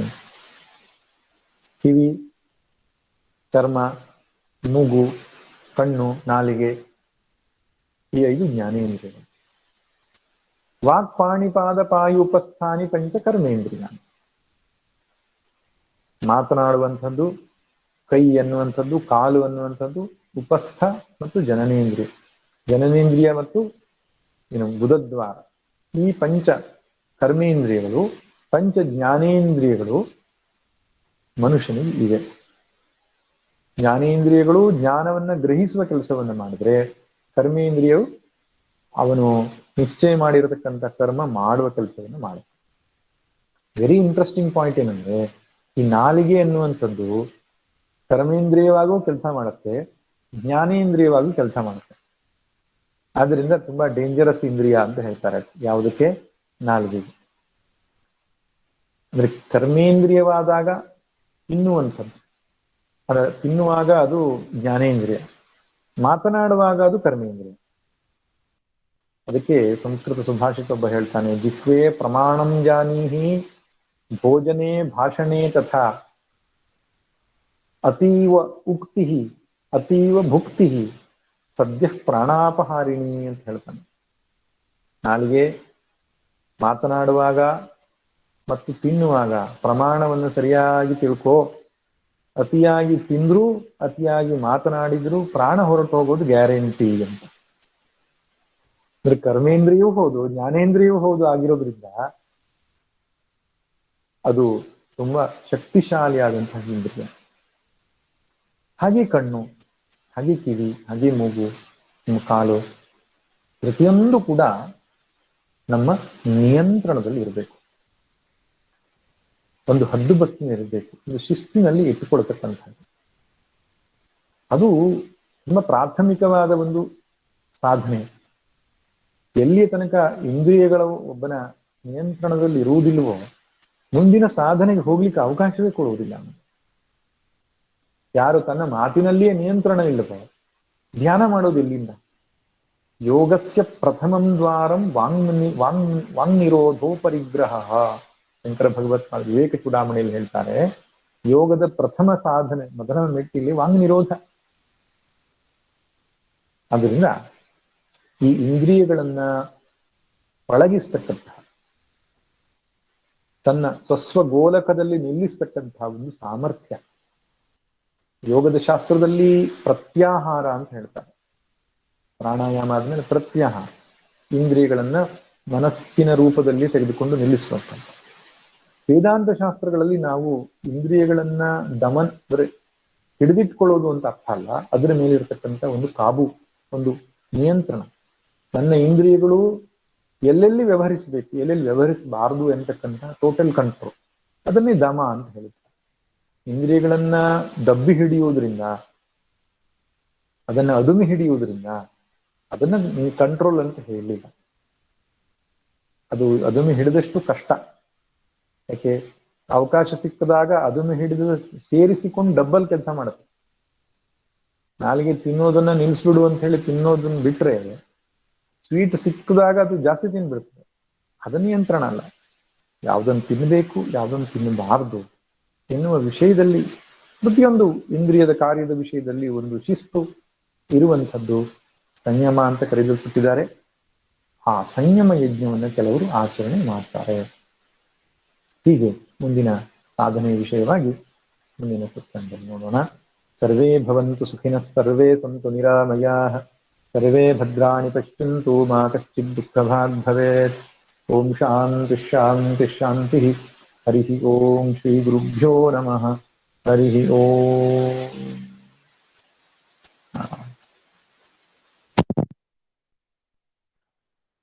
ಹರಿ ಓಂ Swamiji. Nagaratna madam.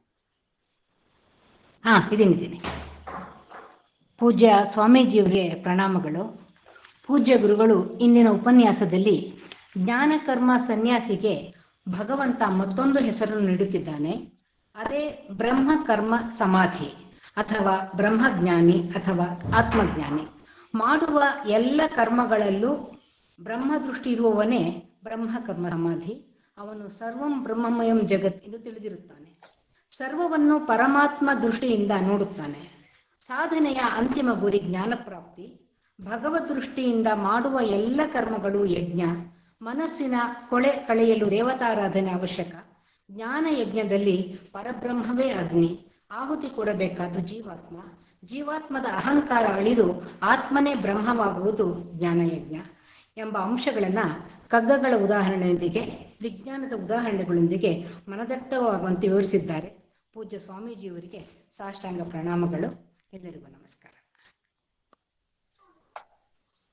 Thank you Swamiji. Hari Om.